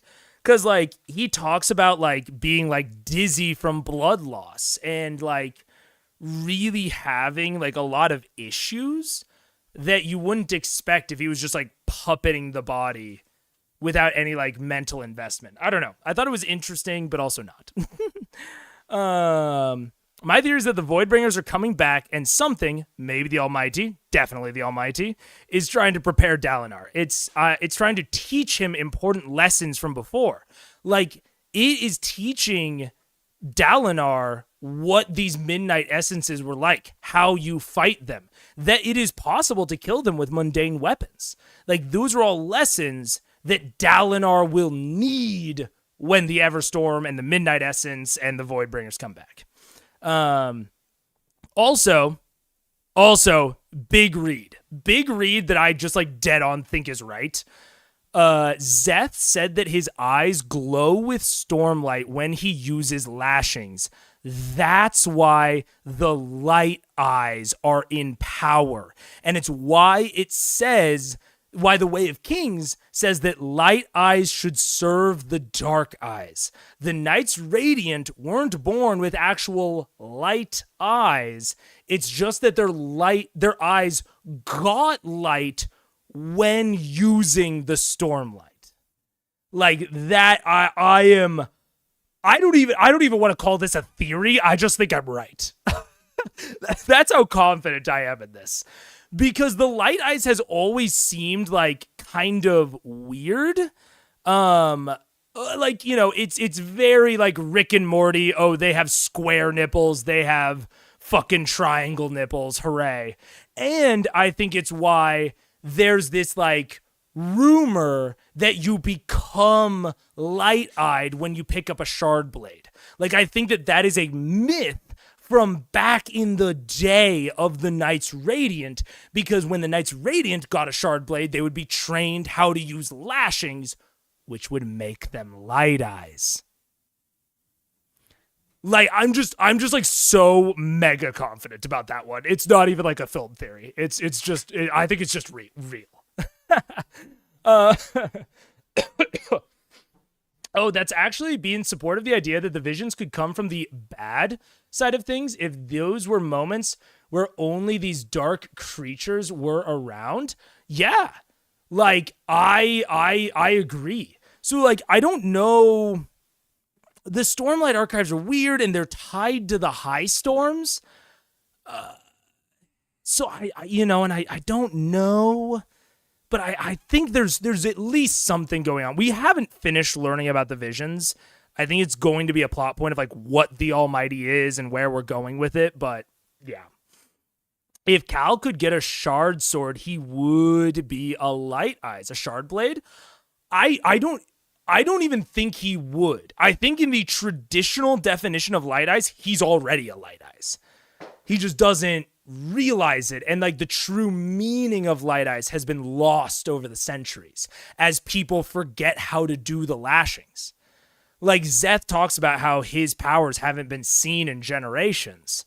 I think that as people forgot how to do the lashings and as they recast the Knights Radiance as the villains in their history, that they took this discussion of the light eyes, quote unquote, and just recast it to be like literally light in their eyes, you know? Light eyes because the shards over time came just to just people who had blue or green eyes or were important. I don't think so. I think it is, I literally think that the color of their eyes, when the term light eyes was invented all the way back in the Way of Kings days, that it literally had nothing to do with the color of your eyes. That's my theory. It had absolutely nothing to do with the color of your eyes. It was the fact that your eyes were were like consumed with storm light. It is the light eyes, not light in color, storm light eyes. That's my theory. That's what people say, at least. Kaladin has said that isn't true. He doesn't believe it because he thinks that that light eyes are all like inherently corrupt. But that's my theory, is that this rumor of if you get a shard blade, you become a light eyes is because back in the day, if you won a shard blade, the Knights Radiant would recruit you and teach you, number one, how to use the shard blade, but also how to use lashings and utilize stormlight, essentially giving you the stormlight eyes. That's my theory. That is my read. Also, sort of interesting. This is for Cosmere fellas. The Almighty's ignoring Dalinar's questions. It reminded me of how Ruin. I'm actually gonna skip that. Because that's a little too in there. I didn't have much to say about 20. Kaladin's distrust of authority is obviously valid given his circumstances, but I'm curious about where it originated. Because it wasn't actually with Amaram. He already disliked the Light Eyes before then. I think it's gonna be from the new Bright Lord and with the with the shit. I think the Bright Lord is going to kill Tian, and that's why he hates Light Eyes. I think Kaladin got in trouble with Amram because he killed a Shardbearer and the honor was awarded to an archer because the archer had light eyes, and Cal turned down the reward he was offered. My theory on what happened so far. Yeah, it's interesting because the phrasing of like he turned down the reward, like I wonder what that means. Like what was the reward that he turned down? I just can't, I don't know. But that's a good point that like maybe the Light Eyes that he killed was a Shardbearer. And so that's why he thinks that the rumor is, that's why he's like so confident that the rumor is bullshit. I don't know. That's interesting. My theory on what happened so far, I think it's the new Bright Lord. Yeah, I think the new Bright Lord is what really cemented his distrust of the Light Eyes, and then Amaram like really hit it home. Also, I just love rock. I love air sick lowlander. It's very funny. Like the denser air makes them stupid. It's easier to soulcast separate rocks, I assume, rather than boulders. That's interesting. Like that's something. I don't know what it is, but it's definitely something that I'm going to keep in the back of my brain. Yeah, I'm skipping that. That's more that's more. I mean, this one isn't actually too spoilery. In the prelude to this, it says Aeona and Sky have been splintered, which I believe is the process of destroying a shard, presumably to stop anyone from challenging race. Maybe race is autonomy?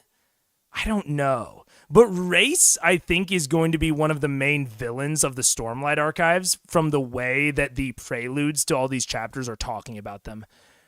Because like it's very clear that like someone is writing to someone else, trying to convince them to challenge this Race, and I have no idea who that is. Wasn't that due to changing more mass at once? I assumed that was that. I assumed that from the Yasna soul casting. Yeah. Well, it's interesting because like I'm wondering, does it not scale up linearly? Like, that's what I'm thinking, because it's like, okay, it would be easier to gather boulders. And so if it scaled up linearly, like just like the more mass there is, the more effort it takes, then why would it be a problem, right? But maybe it scales up like exponentially. And so you want all it's worth the extra effort to gather all of these separate rocks because they are so much easier to soul cast than a boulder would be, you know, bar for bar. That's the only thing that I can think of, because like I haven't heard them say that. I haven't heard them describe it in such explicit terms that I can really tell what that means, you know? I'm going back and forth on the descriptions of the opulence of the camp. It certainly is evocative and interesting, but it's starting to strain my suspension of disbelief. That people know this is how they are waging war and are chill with them continuing. I guess the whole point is that most don't know back in Althkar, and the few that do are kind of spreading it and making things worse back home. But it's honestly straining my belief a little bit. Like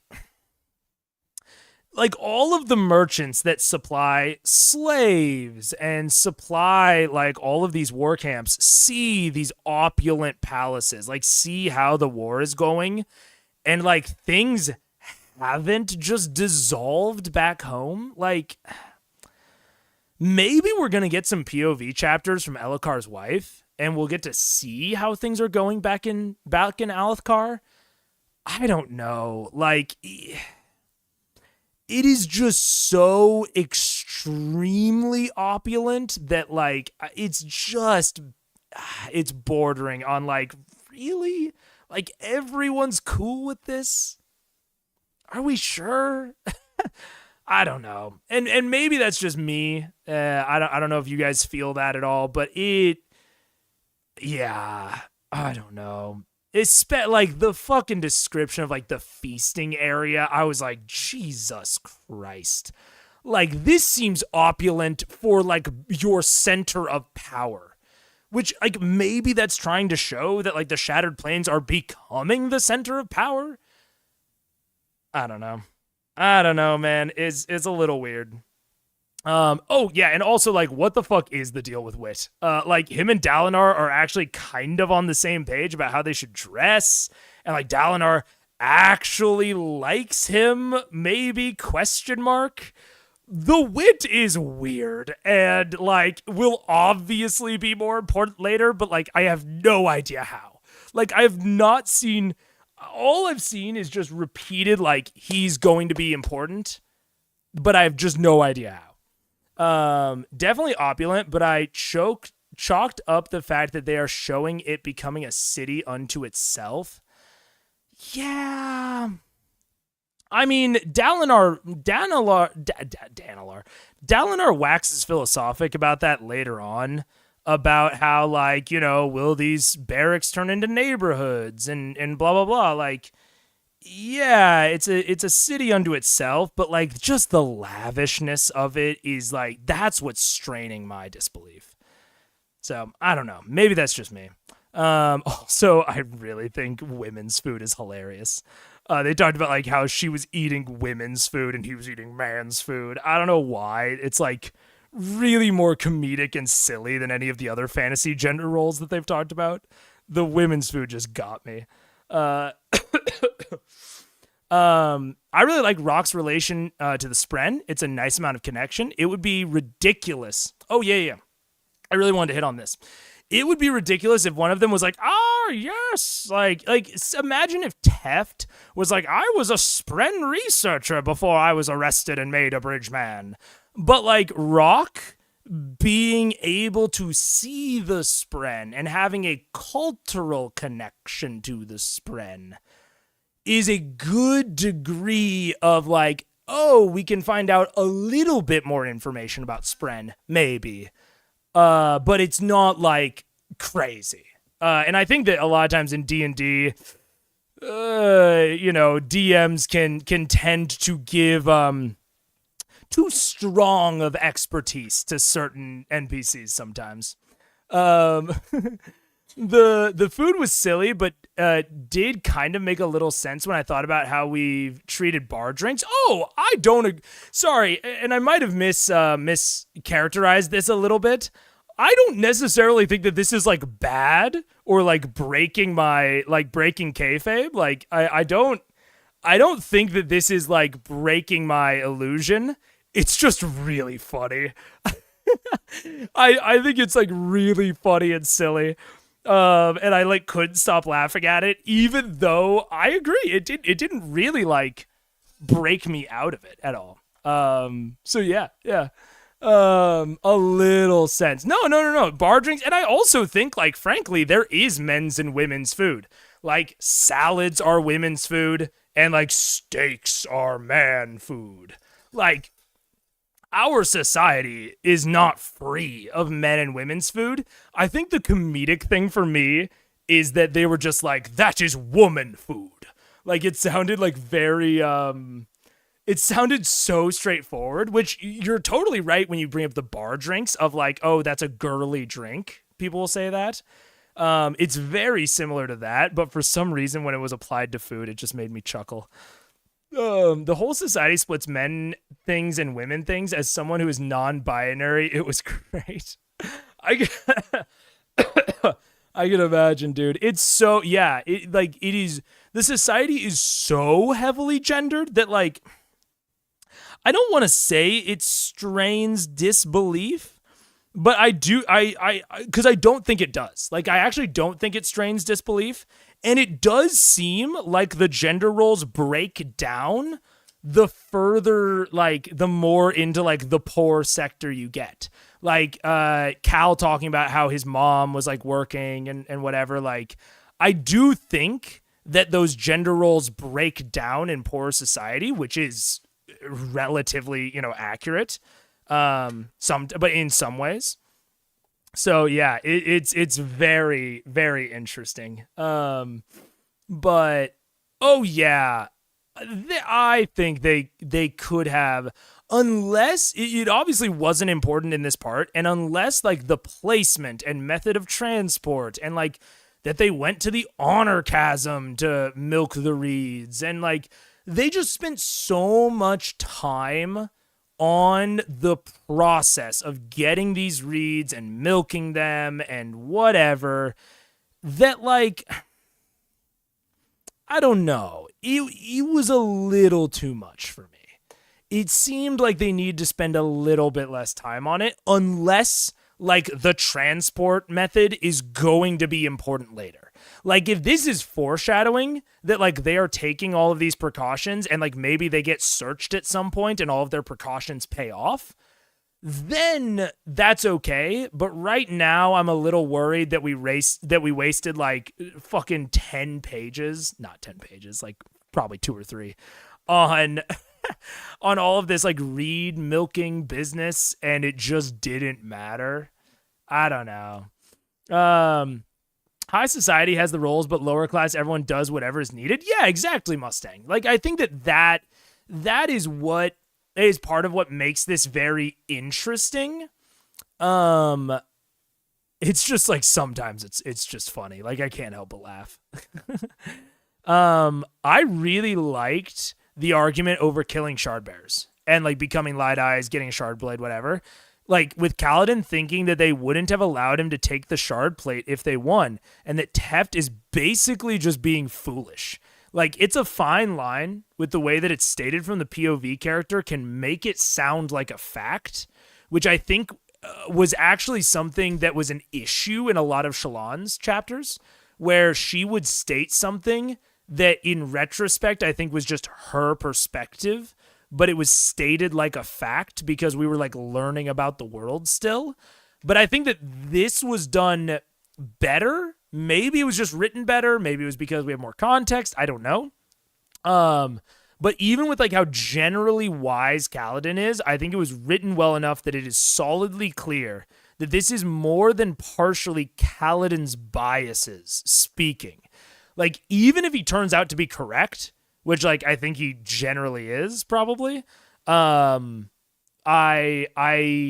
think that it is more clear than it was in like Shallan's chapters that he is talking from a biased perspective, which I thought was really cool. Yeah, light eyes don't react well when you turn down their gifts. Map room. Okay. Let's talk about the plateau assaults. Let's talk about them. I generally hesitate to critique fantasy strategy. Most of the time, it, frankly, doesn't matter. And even more of the time, you simply can't know enough about the situation to develop a strategy yourself or truly critique the strategy of the characters. However, this particular plotline absolutely begs me to critique their battle strategy. Like, it just begs for it. The strategy of this assault, of this war, is central to the plot lines, and so I'm going to talk about it. It depends on like why they're doing some things and not others that are active to the plot thread. Okay, so with all that said, why have they stayed in their craters? Why do they not expand further and more permanently into the plateaus? Even just small soul-cast barrack bunkers or supply bunkers on plateaus with permanent bridges. They have permanent bridges. Why do they not keep small assault forces? Fuck it. Why do the bridgemen not live on the plateaus? Have the bridges and the bridge men on the plateaus that are like furthest away from camp so that they're like that much quicker to act. Like, yeah, it's risky. They might like die in a Parshendi raid. But for someone like Sadeas, who is so flippant with the bridgemen lives and is buddy with Elokar, like could get access to the soul casting to make that sort of barracks and bunker, why are they just marching back to the craters every single time? Like, Dalinar is talking about like how much it sucks and how like bad and like hard it is to go and assault the middle because they have to go all the way from the craters. Why? Just soulcast some bunkers that are safe from the high storm, soulcast them a hole in the ground, and like, and that's it. And just like hang out there and like slowly expand into the plateaus. Like I legitimately don't know why they're not doing that. And I hope that it gets brought up, but I have a feeling it won't. The Alethi, from what it seems, have a huge advantage when it comes to infrastructure, and yet they seem so reticent to actually leverage it. And this is, again, like they are building... This is one of the reasons I think that the opulence strains belief for me, is that they are working on, they are building these like fucking pleasure palaces and feasting halls, and they aren't building a single bunker to hold supplies or bridgemen on a plateau across a permanent bridge. Like it actually seems like ludicrous to me. So I don't know, man. I kind of think this is also well set up for Dalinar to surprise Kaladin later and disrupt Cal's preconceptions. Oh, 100%. I do think that Dalinar, like, I think that Cal is eventually going to be, like, I think that he's going to take over Gaz's job eventually, and he's going to be, like, running all of the bridge crews. And we've already set up that Dalinar, Sadeas, Adolin are all interested in, like, making the bridges better. And that is how Kaladin is going to come in and meet the other POV characters, is it's going to be like, okay, this is the head dude of the bridges. and they're gonna start working together. I think they need to keep separated because the other high princes will have their troops fight each other. I'm not saying separated or not. Each high prince, and this is why I started talking about it in this. Each high prince has their own plateaus. They have to negotiate access through them for plateau assaults. That's why this chapter tipped me off to it so much, is because when they're looking at the maps, they are looking at this grid of claimed plateaus. Why, on a plateau that you own as a high prince, do you not build more permanent fortifications there? They talk about, they build watchtowers. They build watchtowers, which assumingly have to be able to weather high storms, to watch for the chasm fiends. Why don't they build barracks? Like, ludicrous. I don't know. That's a good point, especially with Sadius. Especially with Sadius, dude. Like, yeah, building fortifications on the plateaus is probably risky. It's much more safe. And, like, I think that could be a moment for Dalinar when he starts working with people, is that it's like, yeah, like Sadius, builds and like stores things out on the plateaus where, the high storms are worse and like, more, like it's worse for the soldiers that like stay in these bunkers on the plateaus, and like occasionally the Parshendi raid them and they lose all these people, but then Sadius just, fucking refills it. He doesn't care. Like, I think there's a lot that could have been done there, and I don't get it. We'll see. And the reason that I'm bringing it up is because I don't think that it will be answered in a satisfying manner, unfortunately.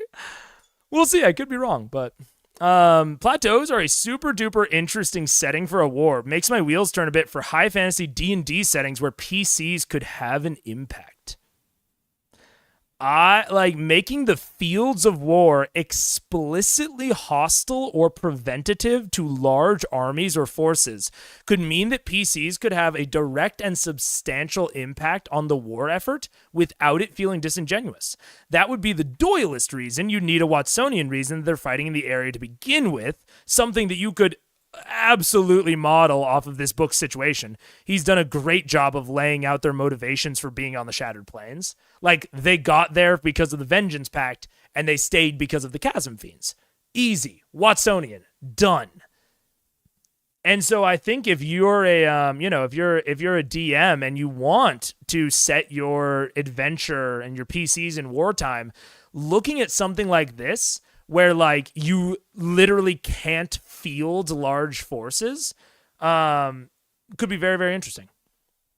25. I didn't have a lot to say. Yeah, this is where I talked about my Tian theory. But yeah, I didn't have a lot to say on that. 26. The investigation with Sadius is interesting. I have a feeling that while there's a very minor plot to discredit Dalinar slightly, Sadius legitimately believes that someone is trying to assassinate the king. Like, I think that he is really... I don't think he's, like, actually up to something with the investigation. I think he actually wants to get to the bottom of things. Like, because Dalinar talks about how Sadius, like, normally wears a smirk when one of his plots are going well. And he's like, oh, is he just, like, hiding his facial expression from me?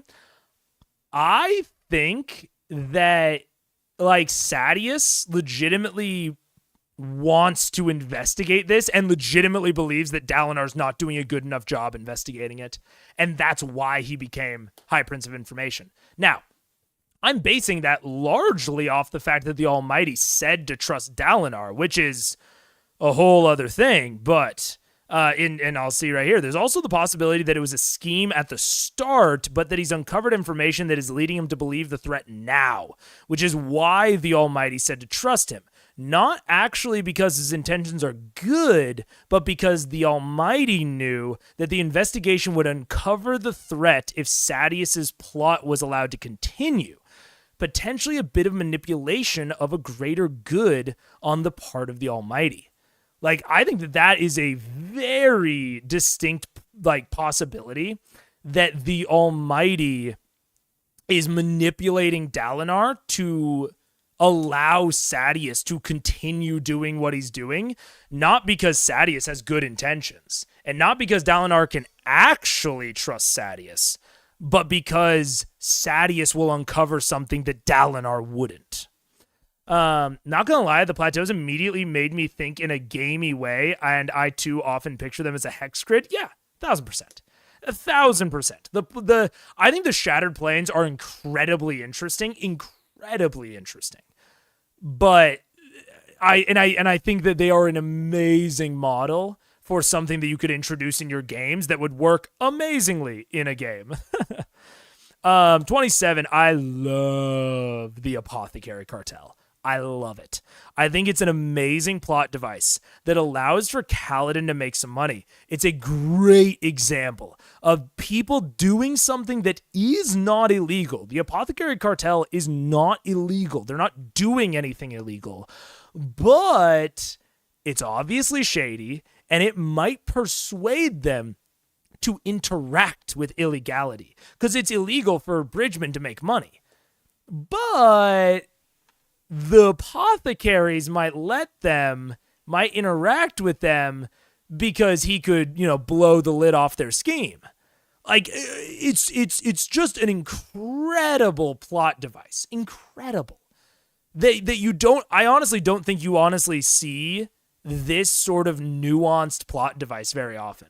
Like, a lot of the times it's like, oh, like, let me meet with the thief lord in the camp. Like, hi, I'm the thief lord in camp. I run all the thievery around here, blah, blah, blah. Like, if they want to, like, make money or whatever.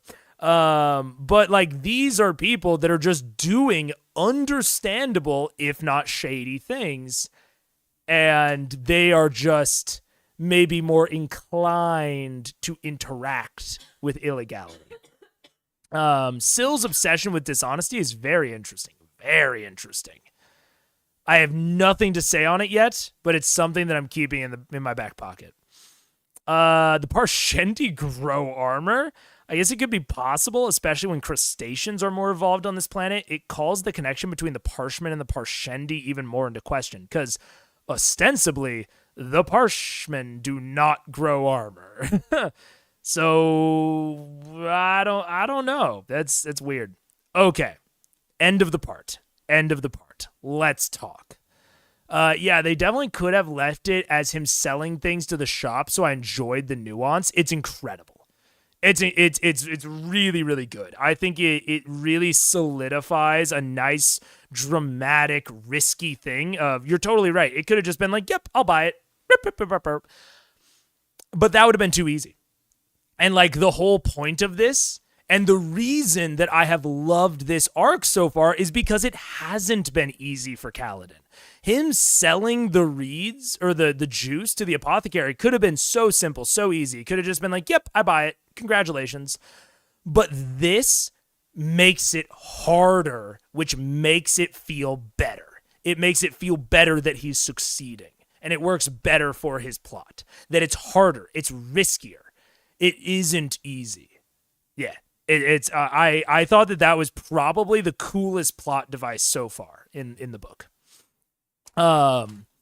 Okay, 28, let's talk.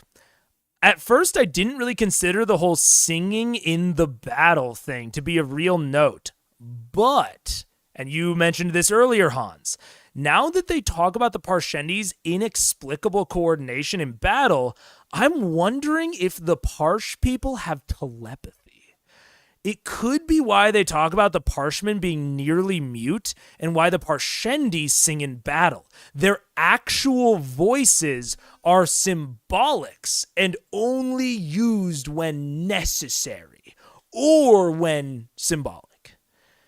Like, I thought that was really interesting, and the coordination of the pairs, like maybe they only do it in pairs because it is easier to telepathically communicate complex ideas between just one individual, but they can generally coordinate as a almost hive-esque structure with a lot of people at once. So very intense coordination, paired general coordination across the whole field. The singing and mold smelling blood gave me a bit of Myconid vibe. 1,000%. 1,000,000%. Yeah. Which again, telepathy. Like, so I'm really curious about the Parshendi. And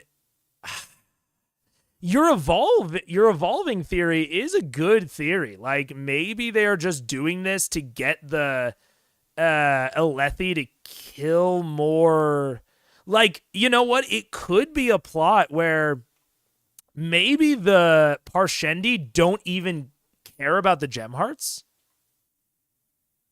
Maybe the Parshendi don't even care about the gem hearts. Hear me out. They talk all the time about how, like, you know, the Parshendi do go after the gem hearts, but they're not actually. They're very good at tactical retreats, is how Dalinar puts it. Dalinar says they are really good about tactically retreating, which is why we haven't really thinned out their numbers as much as we, you know, should have. And they talk about how the Parshendi get irate when you, like, mess with their dead. They get really, really upset. So I wonder, number one, are they able to revive their dead? And, like, are they able to, like, resurrect their dead? And that's how, and, like, that's why they're so, like, upset when the Alethi push them off the chasms, because then they can't actually recover them to revivify them. And I wonder, number two, maybe they don't actually care about the gem hearts. Maybe they care about the blood. Like, maybe they care about the bodies. Because the Alethi just get the gem hearts and head home.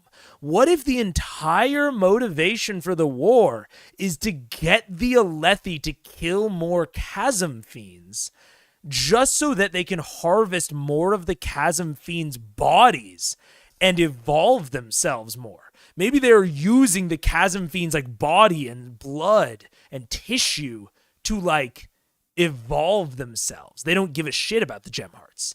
And they're just acting as if they're in war. They're acting as if they want the gem hearts to keep the Alethi engaged. But, like, that's why they've stopped attacking the Alethi camps. That's why they tactically retreat all the time. That's why the Shard Bearer didn't get involved, because they might win if the Shard Bearer got involved.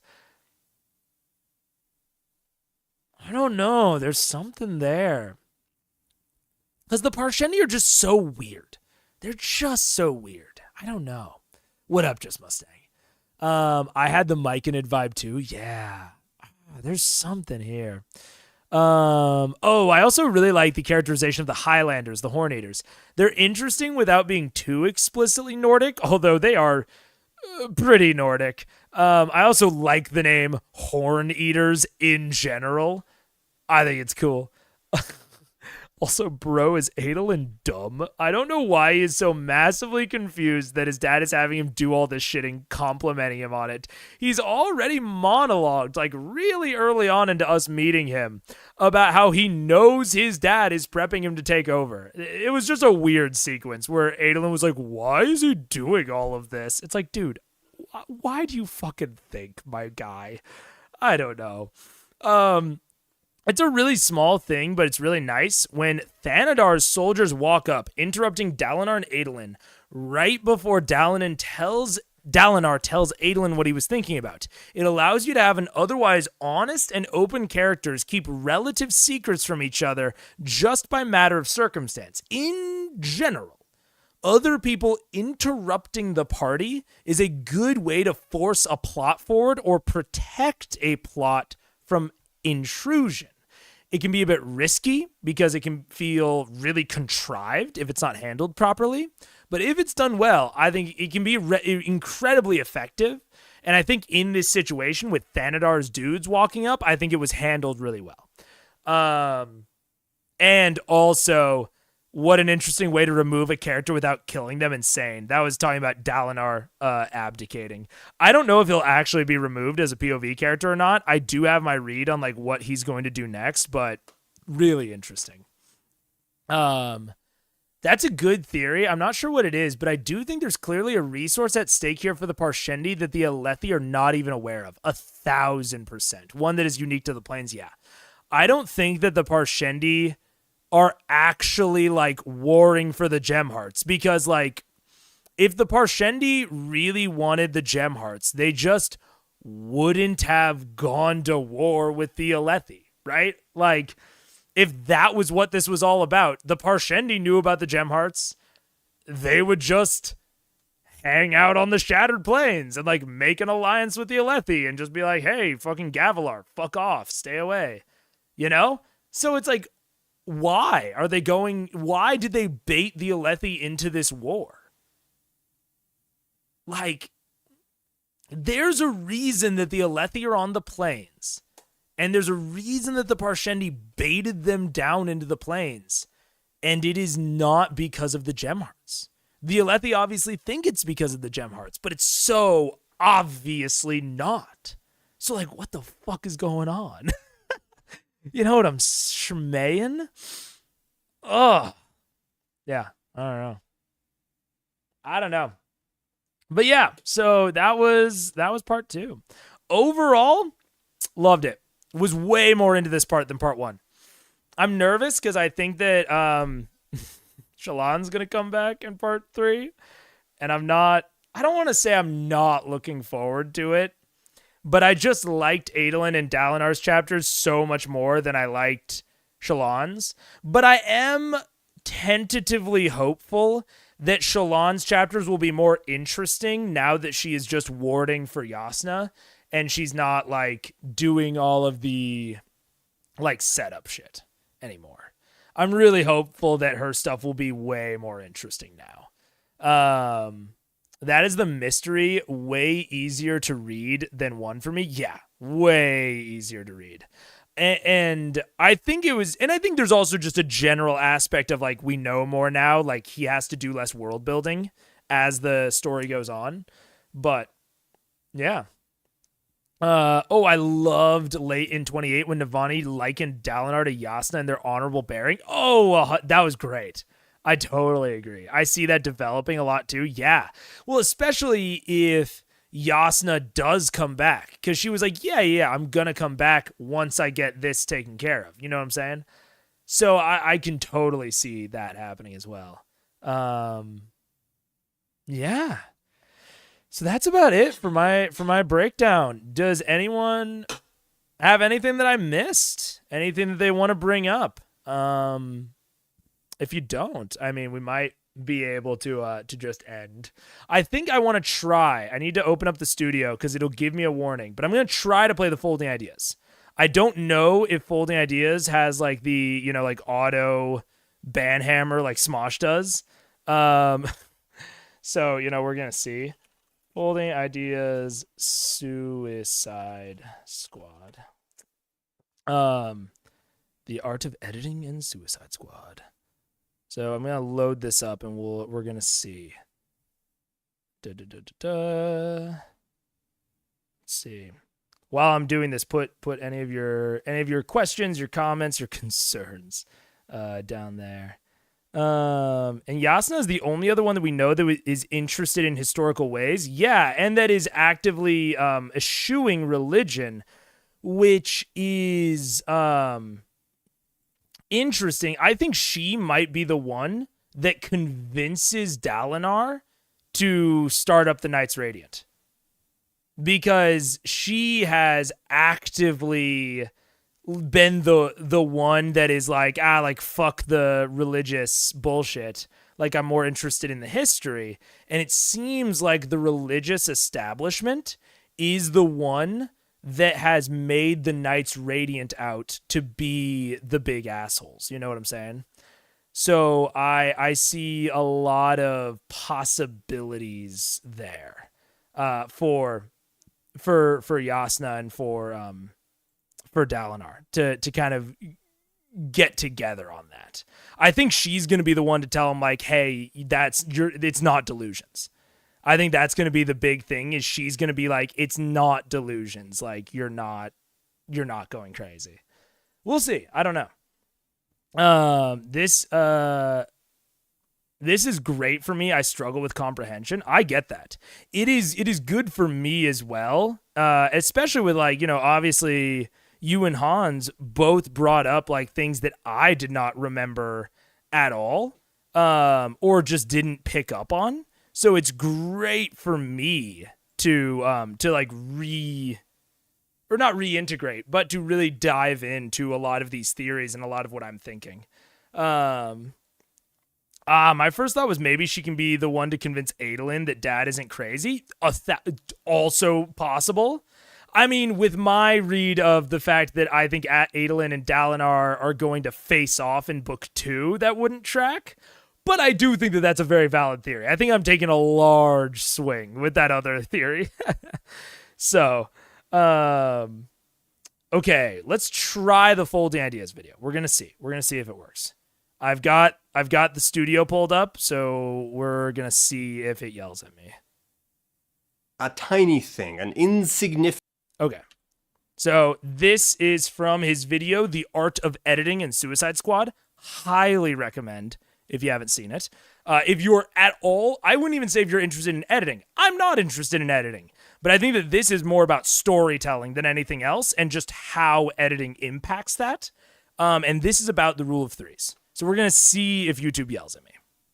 So there's an element in Suicide Squad. It's a tiny thing, an insignificant thing in the scope of it all, but I'm going to start with it because it's emblematic of the kind of problems that the movie has as a pretty direct result of its chaotic development. There's this really old standby rule in screenwriting, the rule of threes. You set up an idea, you remind the audience, then you pay it off. It's a rule because it's a really effective way of keeping... Gonna matter that I haven't seen the movie? Not at all. Not at all. The audience informed about smaller details that the characters would be familiar with, so that when they come into play, they don't feel like they're coming out of nowhere. So it really stands out when Suicide Squad manages to screw it up, even though they were sort of clearly using it. Alright, Captain Boomerang has this pink unicorn. It's first introduced as a gag during his title card where it flashes fetish, pink unicorns. Leaving aside the sexual implications, during the gearing up segment, he pulls a pink unicorn stuffed animal out of his duffel bag and covertly tucks it inside his jacket. So that right there is the setup. We're shown a prop and we're shown exactly where it's put. Inside his jacket, left side. It's a very deliberate action. Moving forward to the first big action scene, Boomerang gets... And again, the reason that I brought this up is because of the book's Parshendi skin armor, right? So this is what I think that they were going for, where this is the setup, pink unicorn, front left pocket. The setup is Kaladin discovers the Parshendi. They have skin armor. Gets knocked around a bit, fights a bit, and the stuffy flies out of his jacket during the melee, and afterwards he again covertly stuffs it into his jacket, left side. Again, super deliberate. Adolin thinks about the Parshendi skin armor when he is waxing philosophic about the nature of the war, that they are so different from us. They grow this armor. Right. There's the reminder. Then, in the tower brawl, Captain Boomerang is wrestling with a tar monster who stabs him right in the heart, and for a second, you go, oh no, but... Being a savvy and attentive viewer, you immediately go, ah wait, the unicorn, and you pat yourself on the back as Boomerang pulls out the knife, stuck in a wad of money. The unicorn, incidentally, is never seen again after the reminder. Now, the apologetic reaction is to assume that this is intentional, that it's deliberate misdirection, a subversion of expectations. You're expecting the unicorn, but are surprised when it's not the unicorn. However, if you were trying to subvert the expectation, you would still want to show the unicorn at the moment of subversion. So you should just watch this entire video because it's amazing, and YouTube seemed to be okay with it, so that's good to know for the future. But that is the rule of threes. It is setup, put the unicorn in, reminder, unicorn flies out during the melee, and then payoff, he gets stabbed, he should then pull out the knife stuck in the unicorn. Suicide Squad sucks. That's the thesis of Dan's video. But I think that this is what the Parshendi skin armor stuff is going for. Like, I think that is why Adolin randomly narrated it in his brain right after we were introduced to it. So, like, we set it up. The Parshendi have skin armor. Adolin immediately reminds us. Then I think that there is going to be some sort of payoff or something related to the skin armor pretty early on in the next chapter. I think that's my generous interpretation of what's going on, because otherwise, this is just him. This is Sanderson. This is just poor writing. Like, I think that it is, and maybe I'm being too harsh on it, but it really stood out to me like multiple times, where it was like it made me feel like I don't have a true window into the POV characters. It made me feel a separation from them, because they would casually mention things that they have never casually mentioned before right after Kaladin learns about it. Now, I think that there is sort of the opposite of that I will address. The opposite of it is Kaladin is like, why is the war this way? Why are people just dying all over the place? Then from Adolin and Dalinar, we learn about the way that the bridges are set up, and then we shoot back to Kaladin, and Kaladin very quickly, in a montage, says he goes around the camp, he figures out how the war is set up, he figures out about the gem hearts and the chrysalises and the pupation and whatever. He learns about it very quickly. It's not casual. And I think that is the way that a lot more of this needed to be narrated, but it wasn't. Like, it doesn't make sense the other direction. It makes sense for the people that know about it to introduce it, and then for Kaladin to learn about it as the reminder. But for Kaladin to learn about it, and then the people that already knew to do the reminding, feels weird, because they've known about it this entire time. Why are they just now thinking about it? Now, the alternative is that you have Kaladin learn about it, and then during the plateau assault, you have them talk about the Parshendi skin armor. Makes total sense. Very nice, very accurate to, like, how you could go about reminding us about the skin armor. Where, like, Kaladin finds it, they go on this assault, and they talk about it. But for Adolin to just, like, bring it up in his brain, it makes it, like, from a Doylist perspective, it makes me feel like Sanderson doesn't trust me to remember the information that I just fucking learned. And, like, Watsonianly, why is Adolin just now thinking about this? Why has he not thought about this at any other point in the 10 chapters before now? So again, my generous interpretation is that it's a rule of threes thing, and Sanderson couldn't figure out a way to remind us more organically. But that's just my read. I don't know. Or maybe it didn't make sense for some other reasons. I don't know. But I didn't like the way that it came off. That was probably my big critique of part one, or of part two, is that sometimes it felt really nice, like the order in which information was revealed and characters talked about information. Sometimes it felt really nice and very natural. And other times it felt very like, oh, I'm reading a book.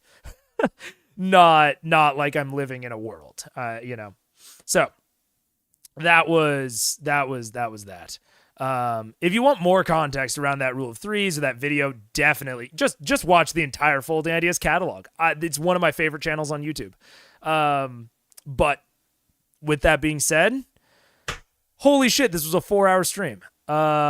When Paige was originally like, how long are you going to stream today? I was like, an hour or two. I'm just going to go really quick. So I'm gonna get off now and go hang out and maybe make some dinner. But I had a good time talking to you all about part two. Unless you guys have any last minute Comments. Yeah, very long book club. Yeah, I had to get my dinner, lol. It was good, though. What I need to do, I think that I was right in that I need to use the recaps from the wiki. But what I actually need to do is I need to take the recaps from the wiki and then pare those down. And I think I'm honestly just going to put them out beforehand. So I think what I'm going to do for next book club is I'm going to take the recap from the wiki and I'm going to post it like 30 minutes beforehand. So that you know, it'll just be like a short little document. This is the recap of part 3.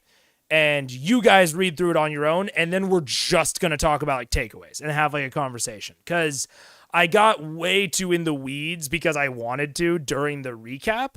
And I just think that the recap may not be good or necessary for the stream. So I'm just going to post it ahead of time. Is I think what I'm going to do next time to try and get the stream a little bit more focused, you know. It was good, though. Have a great evening. Yeah, I will. You guys have a good evening, too. I'm going to try and finish the next session before the stream. Hell yeah. Hell yeah. Good luck, everybody. I look forward to seeing you.